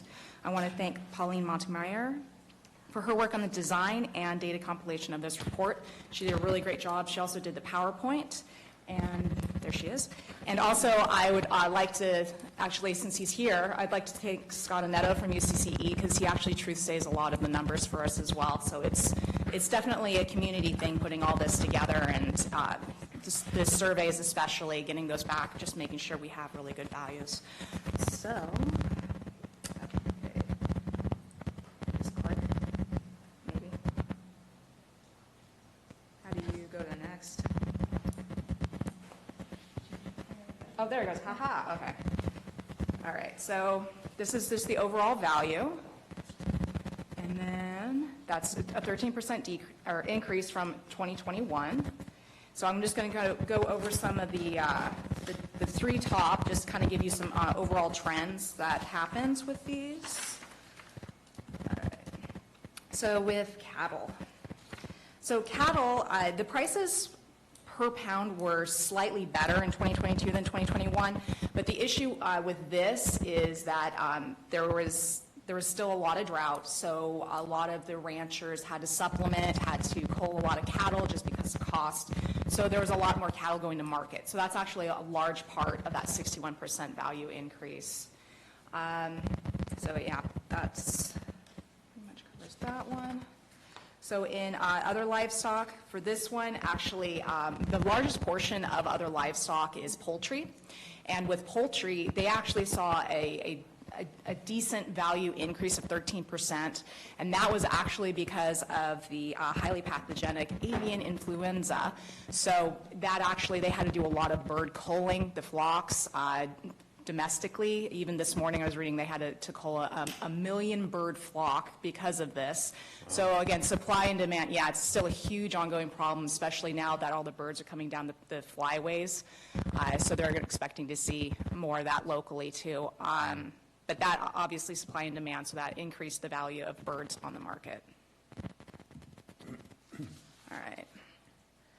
So rangeland, this one decreased, but again, this was related to drought. So there wasn't as much forage available, and obviously you can't charge for something that's not there. So that is the main driver behind this guy. And then with field crops, so pastures, again, because of rangeland, they're not being as much forage. A lot of people turn to pasture land. And so therefore, there was a little bit of an increase in acreage. And interesting, there's a decrease in rental fees, which was surprising, but go figure. And then hay, same thing. Because of drought, it affected the supply. Prices went up, especially because a lot of cattlemen and women had to supplement later in the season because there was no more forage on rangeland. Oh, I was one behind. All right. So livestock products. With this one, the sheep, it looks like a significant drop, but actually that's just a correction. So last year we had basically a bumper of sales, and that was an unusually high number. So this is just a normalization of values and nothing actually really that significant. And then livestock products were pretty much flat. So with the fruit and the nut, the walnut one, I was actually a little bit surprised that it was only a decrease of 4% because walnuts were pretty terrible price-wise last year. And I know at least of one of our major growers that didn't even bother to harvest because it would cost more to harvest than he would actually get to sell his walnuts. With olives, it is a alternating crop, so this was just an up year. So that's mostly the driver there and why the price went up. And then wine grapes, of course, as you know, there was a little bit of a freeze in April of 2021 that had a huge impact on not only this county, but a lot of our surrounding counties as well. So much so that we actually did a disaster declaration for that April freeze. Yeah, like it says, some people lost 100% of their crop. It was pretty devastating, and it had a huge impact on the number of grapes that actually came off the vines. Do you see, we haven't had a freeze this year, but I noticed that there were a lot of dark grapes not getting harvested. Is that because of the heat? We didn't have the heat for the sugar content to get? They might actually just not have harvested them yet, because this has been the weirdest, longest harvest ever. So it started in August, and it's still trucking on. We're hoping maybe with the fact it's getting a little colder, the rain, that it'll kind of wrap it up. But yeah, so my husband's a winemaker, and he's still plugging along. It could actually be too if maybe they didn't get a contract fulfilled, they just left the fruit on the vine. But yeah, never say never. It might disappear in the next week or two.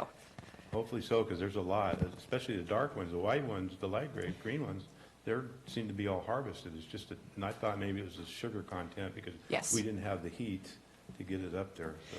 Yeah, and it's usually so that the darker skinned varietals too, that they ripen later, like you said, the bricks content. So usually like the first ones off are some of the white grapes, and then some of the red fruit that hangs on forever. Yeah, it's actually probably going to get a little cold now. Add also, I was dealing with Jesse with smoke taint. A lot of prescribed burns that were happening were actually affecting the grapes as well, and they were grape growers that were a little upset about it. Yeah, and that's actually something that's really interesting, and I noticed that it was not only our county, but it was also Amador, El Dorado mentioned something, and Sonoma County. So I'm hoping that, and if not, obviously I'll work with you to whoever we need to talk to, but I'm hoping that California Fire took note and pulled back there, because that was, I understand what they're trying to do, but yeah, it was a little alarming. Okay, all right, covered those. So other crops, this one I did want to point out, so under nursery it says decrease. That was actually a typo. It's supposed to say increase, so yay, 290% increase, which is actually a weird one because we're not really sure why there was a huge driver for plant sales. I guess people just wanted their front yards to look nice, but there's a lot of sales in 2022 for nursery stock. Apiary, it was actually increased because we got a lot better beekeeper responses. Again, this is all based on what information we get from industry. So we had more surveys returned to us, then also, again, Pauline, she did a lot of calls, so she talks to a lot of stakeholders to kind of bounce some of these numbers, be like, are these really the numbers that you're seeing? And so we got a better value there. And so timber, I kind of already covered that one. And that 4% is actually, from what we can tell, it seems like they would have left it out there, but that was more just kind of, they were kind of culling and cleaning out the timber that they had, and that accounted for the 4%. So, all right, everybody's favorite, cannabis. Cannabis did really, really quite well last year. So this is several factors that actually led to this. So value, it was much better in 2022 than 2021. And also the prices for this one, unlike last year, because again, this is only the second one we put out. So we're still learning as well as far as what to ask for and kind of sussing out these numbers. But we also included mixed and indoor, which were left off of inadvertently in 2021. So the other part of this as well is, so Department of Cannabis Control, we're actually at a state level, so the Association of Commissioners is working on an MOU so that we can have access to their information about licensees and kind of volumes there to, again, make better numbers for our crop report, because so again, this cannabis not legal on a federal level, so this is technically a supplement to this crop report because it's actually not allowed in the proper crop report. Yes? That was one of my questions, thank you. So Yeah. we don't include that in the total gross commodity price because of the feds, even Yes. though we're reporting this out to CDFA. Yeah, so again, because it's legal state, California recognizes it, the feds do not, so that's why it's just a supplement, because I mean, the price of cannabis, I mean, it's pretty much on par with our total rest of our ag. It's impressive. Doubles the amount of gross Yes. income. It's twice the size of the cattle industry. Yes, it's huge. And it's probably going to get bigger because what we did find is that just like we're getting better at doing the survey, they're getting better at growing. So they're actually figuring out how to make more product per square foot, and they're increasing also the quality of the product. So I'm expecting this is just going to keep trending upwards. So it's something to keep an eye on. And then the other thing too, just to clarify for the licensing, so that's actually licenses are in use. We have the 189-ish that are in the county, but not everyone actually uses them. So they kind of hold on to them, but these numbers actually represent people who went out there and grew something. All right, so department summary. This is just kind of activities within the department. So pest exclusion, and just kind of let you guys also know, as far as a lot of these different programs we have, I do intend to come back probably after you guys go dark for the holidays and kind of go through and kind of let everybody know what our department does, just because a lot of people don't know that we have so many programs and what those programs are and how, I mean, not even if you are in ag, but if you're just like a resident who wants to identify a bug, that, you know, we're a resource. And then also cover some funding, because we do get a lot of funding through both federal and state contracts and grants. And we also get a subvention and mill tax too. It pays for about 1/3 of every dollar in our department. But going back to this, so pest exclusion, so this is basically kind of what it sounds like, trying to keep the bugs out.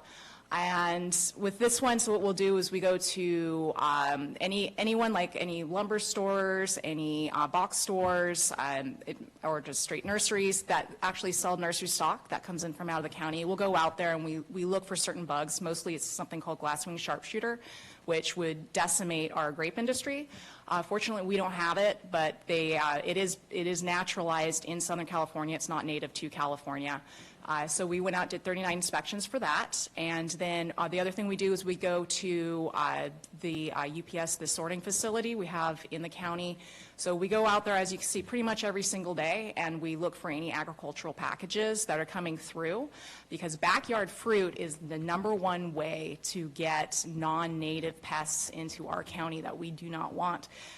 This is actually a banner year for California, in a very bad way, in that we have seen, usually for like Oriental fruit fly, med fly, all those flies, usually we see maybe 1 or 2 state quarantines a year, and we'll see, you know, a handful of pest detections. And I think we're at something like 400%. It's ridiculous, the amount of bugs that they're intercepting and they're finding. So again, don't pack a pest. It's really crucial for us to keep looking for these proactively to make sure they don't come into our county and become established.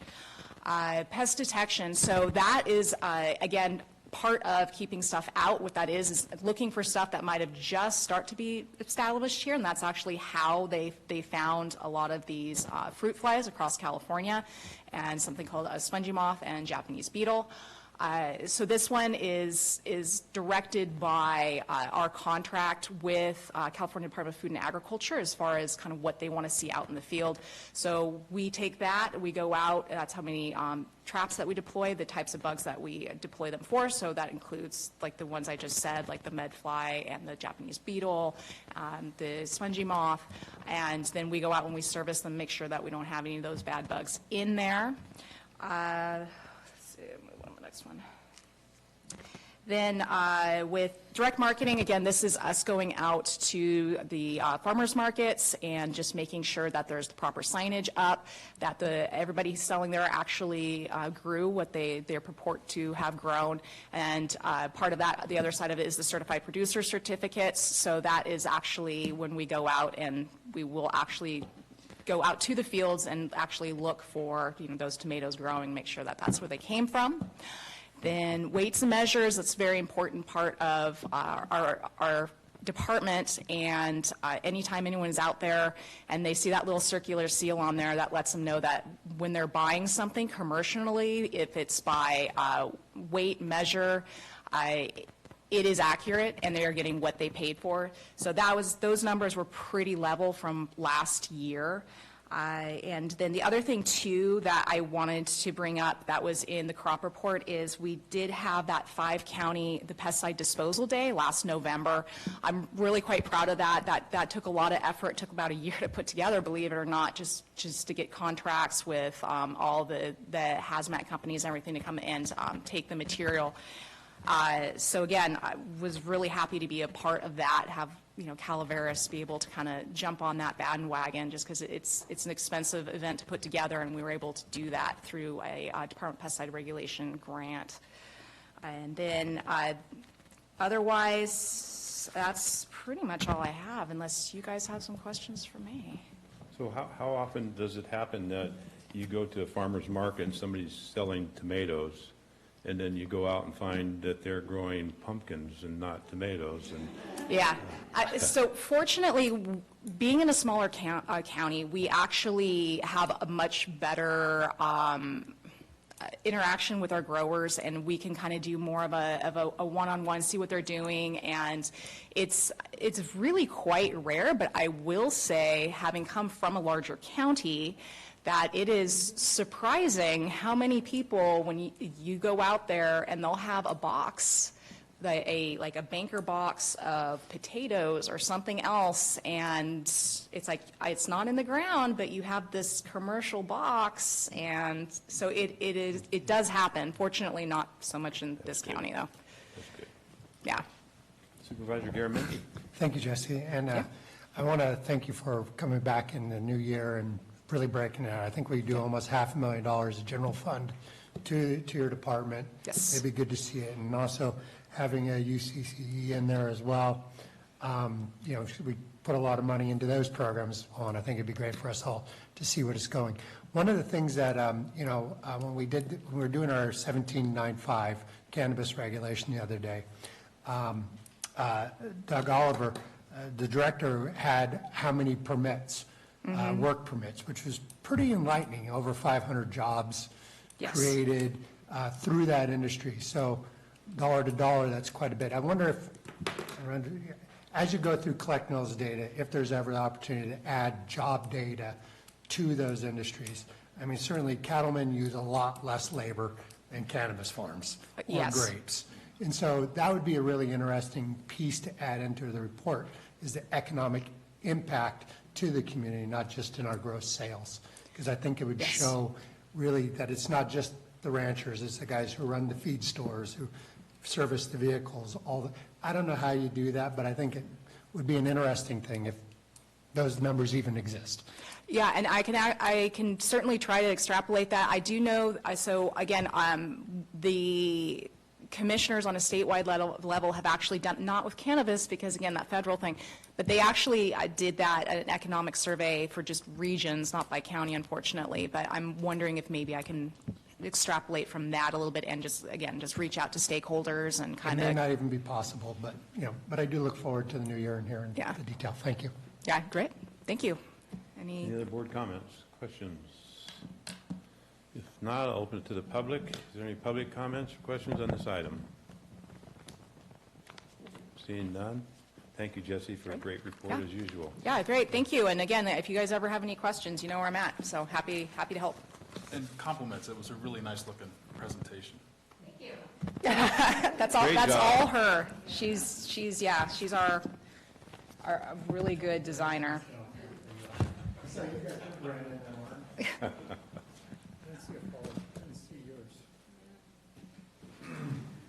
You stick around for the hardwood? Oh, yeah.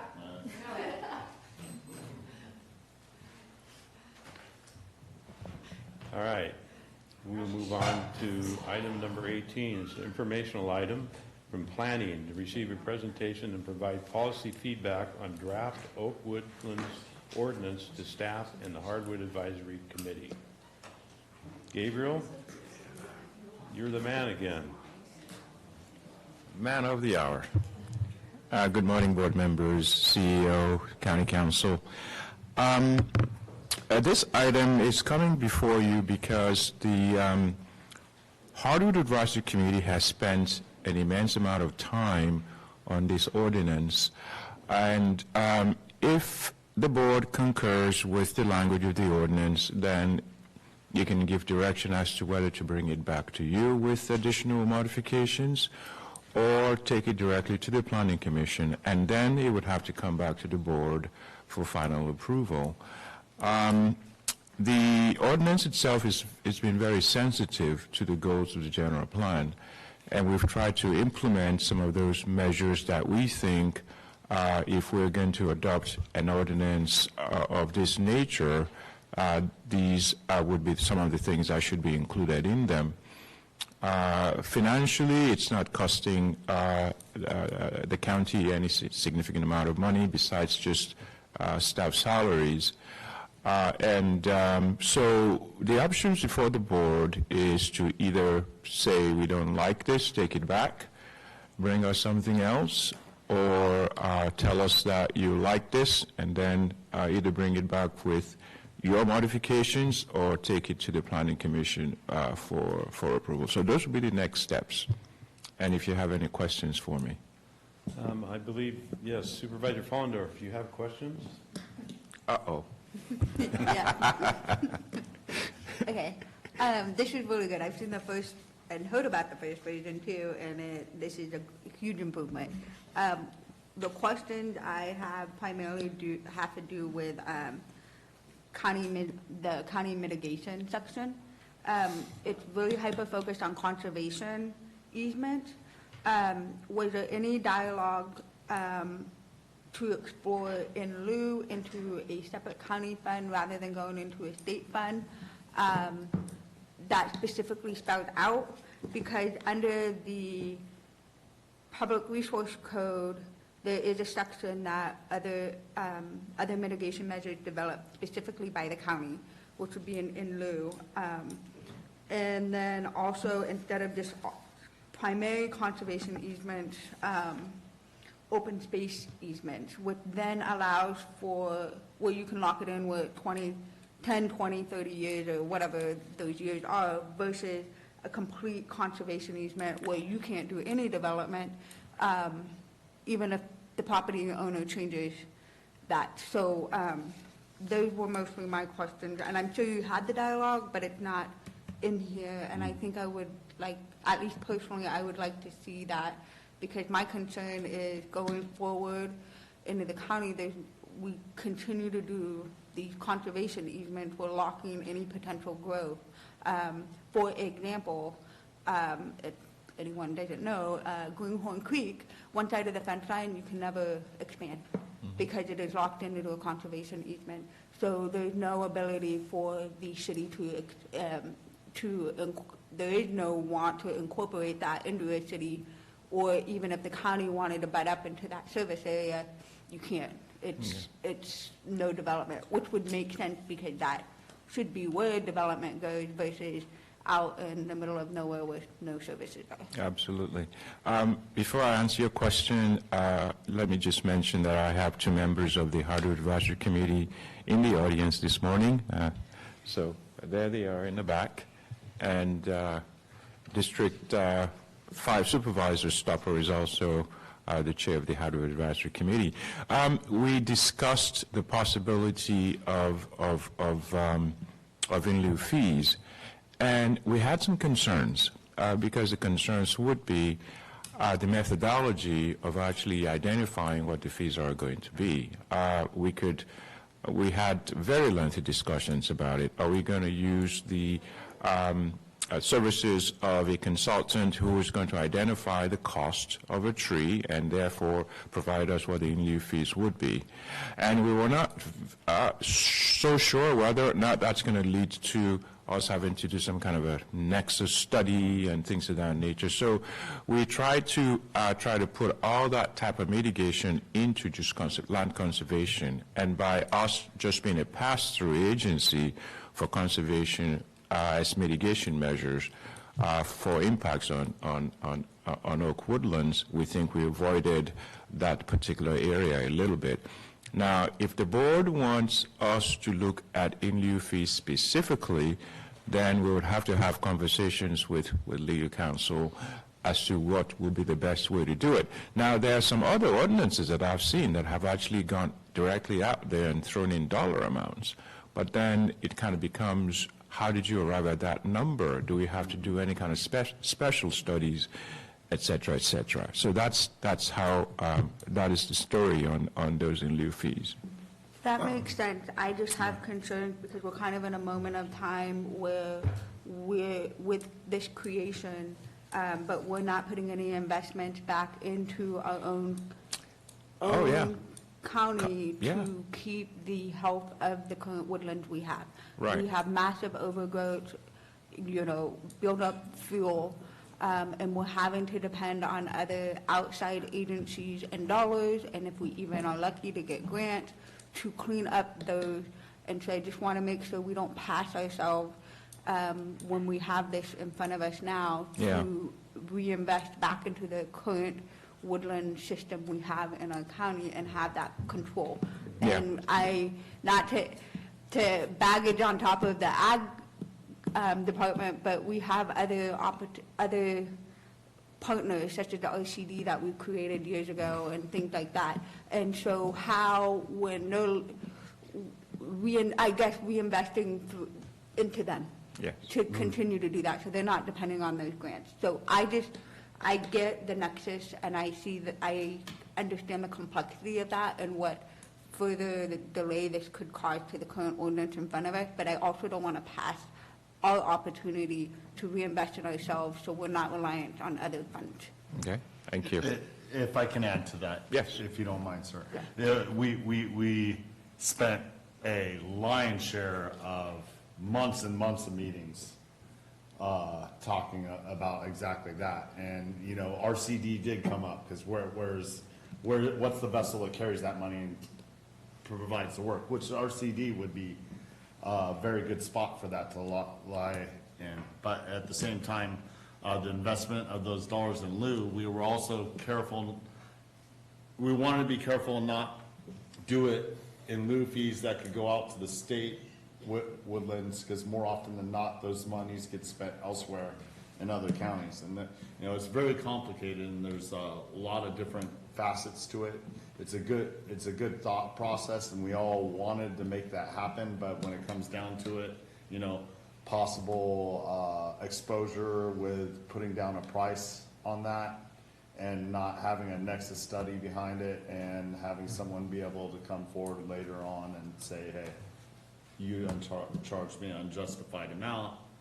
And so yes, absolutely. It was a big concern of the Hardwood Advisory Committee. It was deep in discussion. We wanted to make something happen, and it complicated this document to the point where we were going back to what the original document was starting to look like.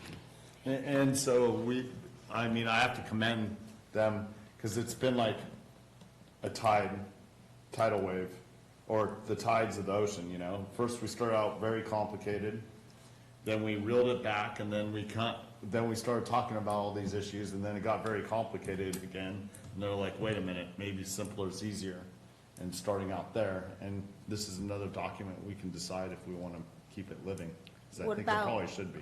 What about open space easement versus conservation then? I'm sorry. What about open space easement versus conservation being the only option? We discussed that. I would love to have some of my fellow commissioners come up and What talk is to it? those What is the points. difference? What is an open space easement? I'm not familiar with that term. Open space easement is where you can dictate the terms of where that land cannot be developed, whether it be 10, 15, 20, 30 years. Whereas a conservation easement is locked for life, literally locked for the rest of time, because you can't ever undo the Perpetuity. conservation. So basically, you make a decision on your property, you die, it exchanges hands, there's no room for changing that. I'm familiar with it. I have Yeah. one on a ranch. So, yes. I didn't know open space is more like a Williamson Act Yes, somewhat, yeah. or a farmland security zone. Yeah. I wasn't explaining it for you, I was explaining it for the public. Gotcha. Mr. Onetto? Yeah, good afternoon, good morning again. Scott Onetto, UC Cooperative Extension Farm Advisor. So, so we've talked about those discussions in depth, and I think the Nexus study probably was the ultimate decision why we left sort of the county out of that part of the mitigation option, just because it really complicated things in terms of, one, it would be expensive to get one done. The other is then you have this whole another layer of you'd have to add to the government of how those funds would then be spent. So we thought in terms of palatability, it might be easier to keep the option simpler at first and put the onus of how that would, in terms of how the transaction would take place, leave it outside of the county and let them deal directly with the conservation organization, whether it be a land trust or somebody like the RCD that can own or operate an easement. In terms of some of those shorter term easements, we didn't really talk too much in detail about it, because being a board member of a land trust, I've been a board member for the Motherlode Land Trust for roughly 25 years now. The idea of these shorter term easements is fairly new to California. It happens in other states across the U.S., but there hasn't been a whole lot of actual on practice of conservation easements with shorter terms that aren't in perpetuity. I think that's certainly something we could explore. We just need to make sure that it's legal from the standpoint of any tax implications of how that transaction takes place. And then as far as the open space discussion, I guess the open space designations could be something that could be added. We would just need to look at how that actually plays out in terms of, does that open space designation stay with who owns it?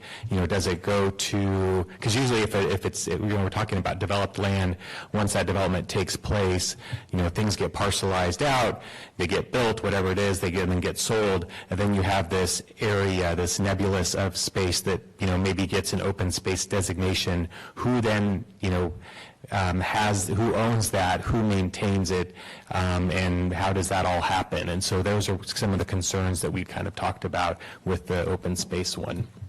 And I'll maybe turn over to Tim, see if he has any other additional comments. Sure.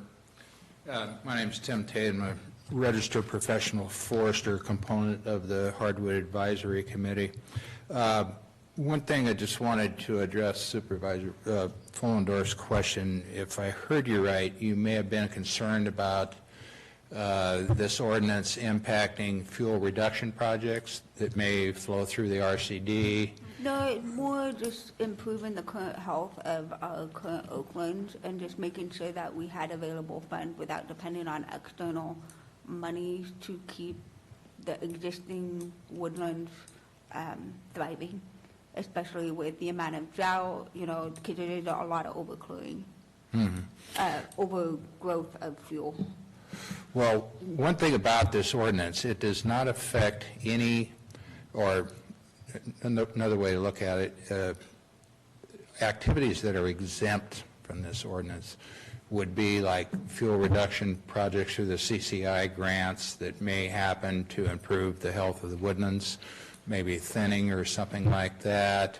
It does not affect forest management activities, and it does not affect what I would call routine maintenance on a farm or ranch, like No, I if understand there's that. an I'm oak just needs to saying, be how do taken. we fund that so the private property owners can keep up and maintain the current woodland?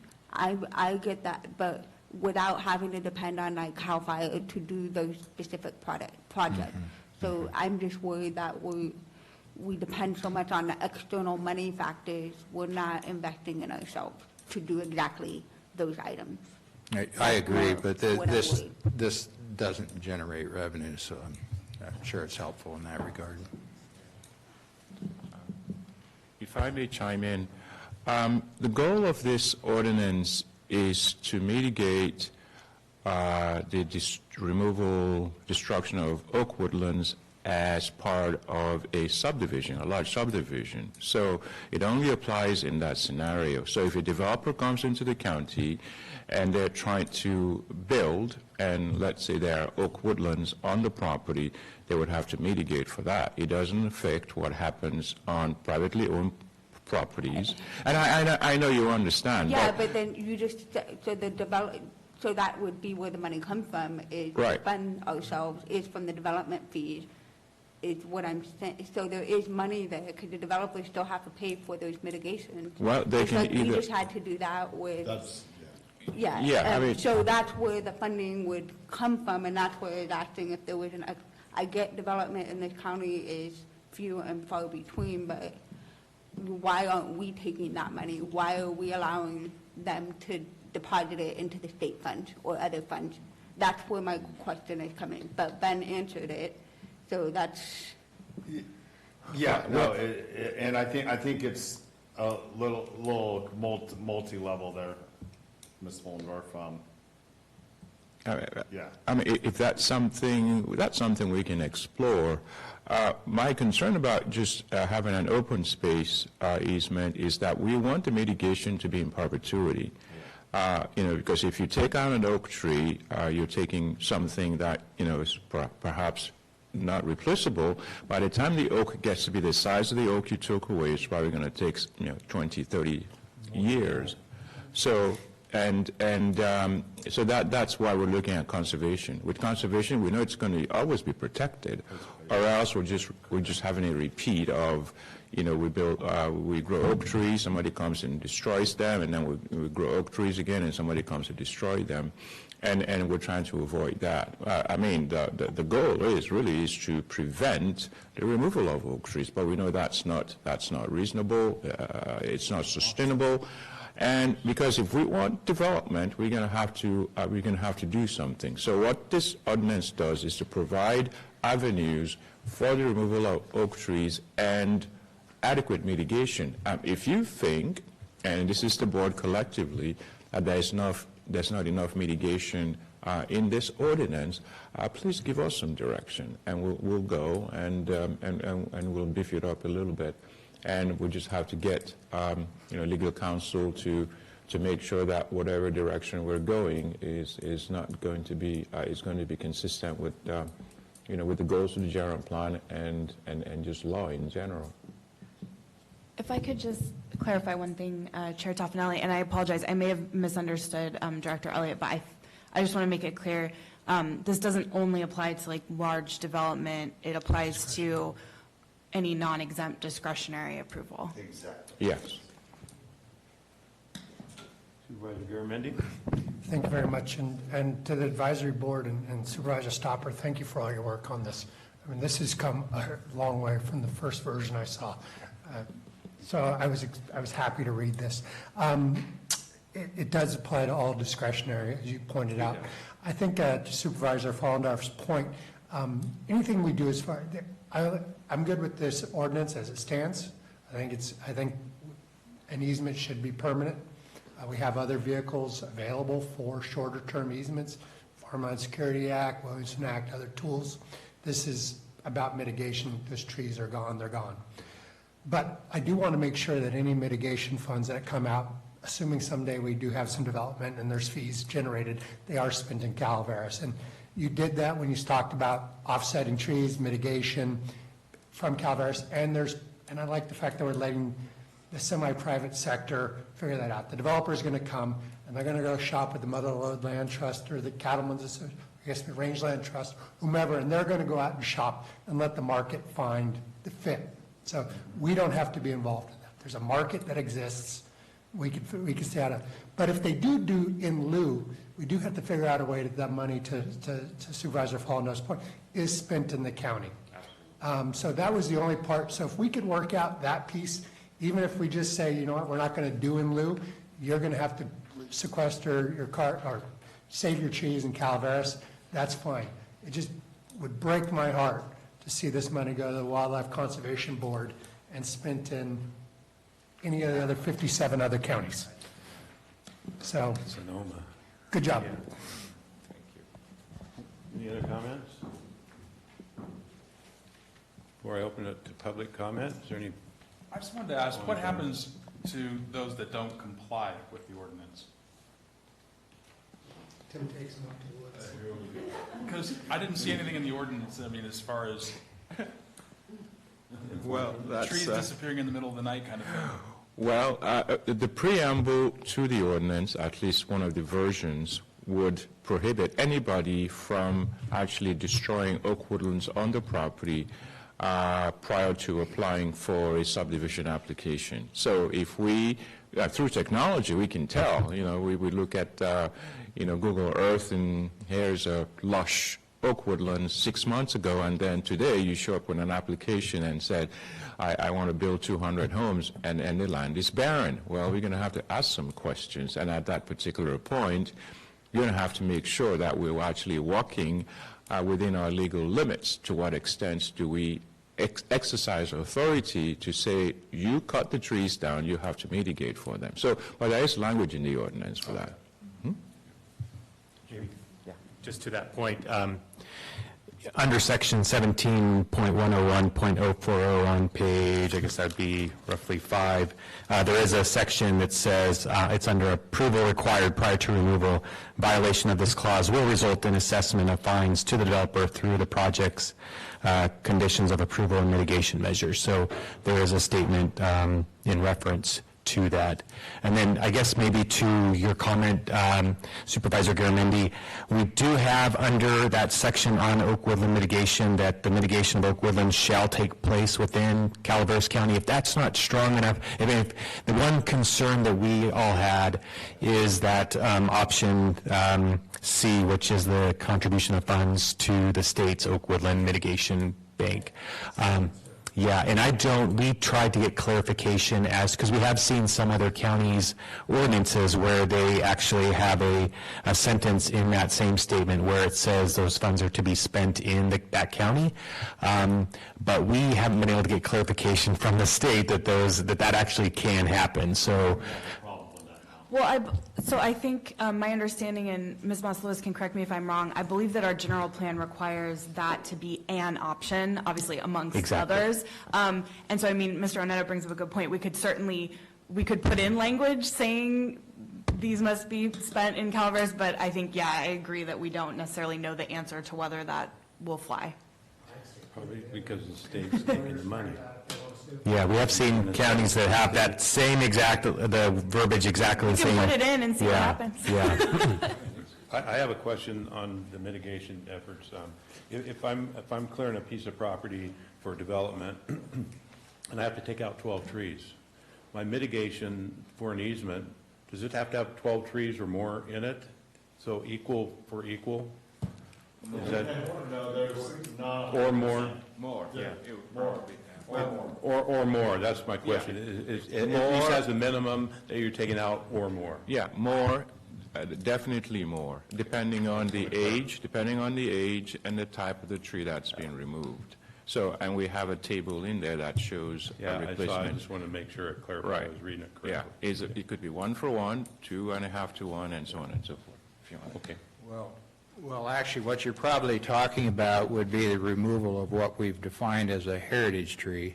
And what we did, if you're going to cut down a 150-year-old 36-inch oak, you can't immediately replace that, obviously. So what we've done is take that, and instead of requiring replacement with a tree, we've converted that to acreage based upon the diameter of the heritage tree. And you'll see that in the ordinance. I So read we some wanted of to that. I keep just want everything some apples and clarification. apples. Yeah, versus planting trees, which you're cutting down a tree that's a heritage tree that could have been there 60 years, and then you try and plant a separate tree that may not make it. You've got to make sure that you plant enough in the mitigation that's going to cover over a number of years, and that goes back to her question about a time limit on it, and you can't, in my opinion, I'm with Jack, you can't put a time limit on that, of what you're taking out. They're gone. And so if you try and mitigate it, you've got to put it in a situation where they're going to stay. Several other counties had provisions in their ordinances where you would mitigate by planting new oak seedlings, and that's something that, I wouldn't say quickly, but eventually we got to the point where we didn't see the value in that, so we took that out as a mitigation option altogether. It was originally in here, but that's right. Yes. It was originally in. Okay, thank There you. was an example in Amador County, I think, that Mr. Neto had brought up, where it was just, can't. seedlings, and they weren't necessarily taken care of. Correct, yeah, I think we've seen more failures of seedling mitigation plantings go as failures than success stories. There are certainly ones out there that have been success stories, but I think for the most part, they, unless you have some type of event, it gets into a lot more detail of who's going to be the responsible party for following up for 5, 10, 15, 20 years to making sure that those trees actually come to mature oak woodlands. We originally had that in there. It was a Correct. minimum of 5 years, I think it was. Correct. That you had to maintain those trees to make sure they survive. Yeah, and even after 5 years, you're still not guaranteed Not that that's, guaranteed. yeah. That's correct. Yeah, so basically it's set up, it's basically you're replacing like for like, and depending on the quality of that stand, and again, we have a matrix in there of how to determine the quality of that oak woodland, that's basis what the mitigation ratio is on. We don't need more BLM pieces that are untended after 30 years, fire risks. It's great work. Okay, any other public comment? Al, you have any comment on this? You're sitting there with a look, and then Julie's getting up again. Al Segala, Taxpayer Association. I wonder if this is really needed. It seems that the trees have more rights than the property owner.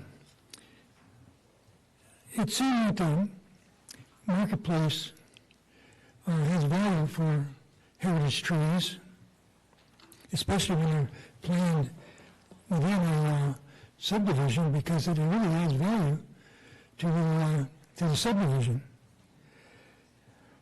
Perhaps it would be better if we take advantage of the opportunity of repealing this ordinance. We don't need it. Thank you, Al. Any other public comments? Seeing none, close public comments, we'll bring it back to the board. Is there any final comments from the board members? Just want to thank everyone that we worked with on this to this point.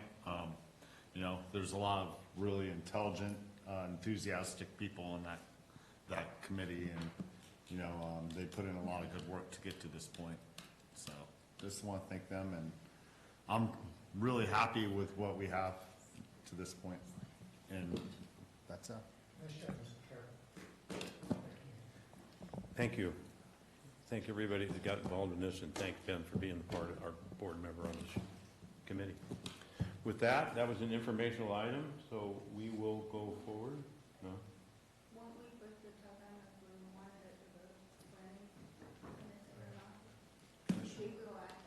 Oh, I'm sorry. Yeah, so I was part reading of here. the recommendation, and one of the alternatives is for the board to decide whether or not you find this ordinance as is acceptable to move forward, and if so, we'll take it to the planning commission. If you have recommendation and recommended changes, do you want us to bring that back before you, before we take it back to the planning commission? So we have to want to address that as well. May I make a recommendation, sir? Well, you can, but I want to ask, this is informational item. If we go down this road, make a motion and give direction? That's not motion. No motion, yeah, just, I think it's just giving direction to staff of what Okay. to All right. I just then wanted bring to- forward. Yeah. All right, sure. I would like to let this go through to the planning commission as is, and at that point, if anybody wants to make changes at the planning commission level, we'll see when it gets to the board. And they don't have much to do anyway, so let's add some more. Don't worry, I'll change it back when No, thank you. I agree with Supervisor Stopper. I always feel better when Tim takes a look at things before they come before me, so yes. All right, Supervisor Hubbard, you agree with that? Yep. Allendorf? All right, yes. Send it to the planning commission.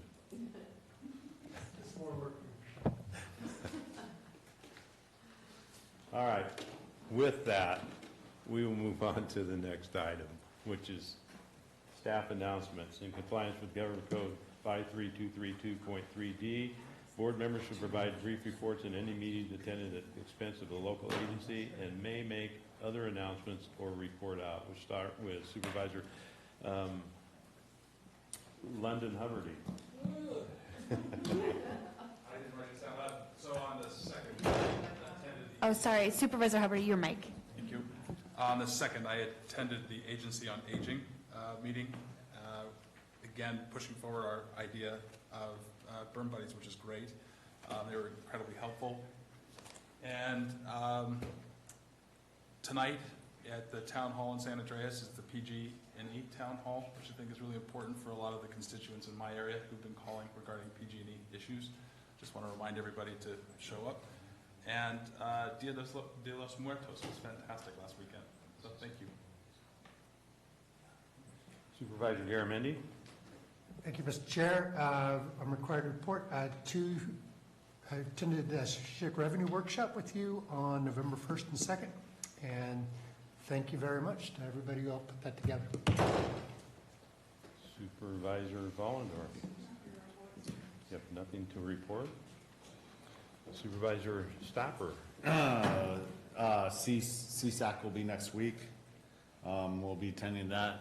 Also, I'll be running into Mr. Garamendi's district for Chicken in the Barrel this Saturday. Hopefully I'll see you there. And Turkey in the Barrel. Turkey in the Barrel. I said chicken. Hey, we're losing chickens right now according to the crop report. So I'll stick to the turkey. I'll stick to the Turkey in the Barrel. Just as Martin said, the PG&E thing's tonight, and we just had our power outage, down there. I can't blame PG&E because people just can't seem to miss power poles down in our area, which was the root cause of our power loss in a large area this morning. But they are raising our rates significantly, consistently, and there's a lot going on with that, and everything's getting more expensive. So that's that. I attended with Supervisor Garamendi for 2 days a revenue workshop. It was well done, and a lot of information came out of that. What we're going to do with it, I don't know, because all I heard a lot about was grants. And grants are not sustainable, so we'll see what happens and what comes out of it, and expect a report coming back sometime within, hopefully by January sometime. We'll put all that information together. I attended the Mountain County's EMS agency meeting on Monday. And I have a behavioral health meeting, board meeting today at 4 o'clock. So that's all I have to report. CEO Hitchcock. So I too was at the revenue workshop, and I'd like to thank all of our county department heads and their fiscal teams for the work that they put into that. They did a tremendous job of really outlining what those revenue opportunities are for each department, and we will be looking at how we can capitalize on some of that information as well and in the future. So thank you for participating. Yes. Thanks all the department heads for being there. County Council, you have anything? You have a look on your face like you want to say something. No, just a reminder that we will be going back into closed session, and then we'll report out at our next meeting. Okay. Clerk? Nothing to report out. Well, with that, then we will adjourn and we will go into closed session at 12:30. We'll report out, as County Council said, our next meeting, which is the 28th. Is that correct? 28th.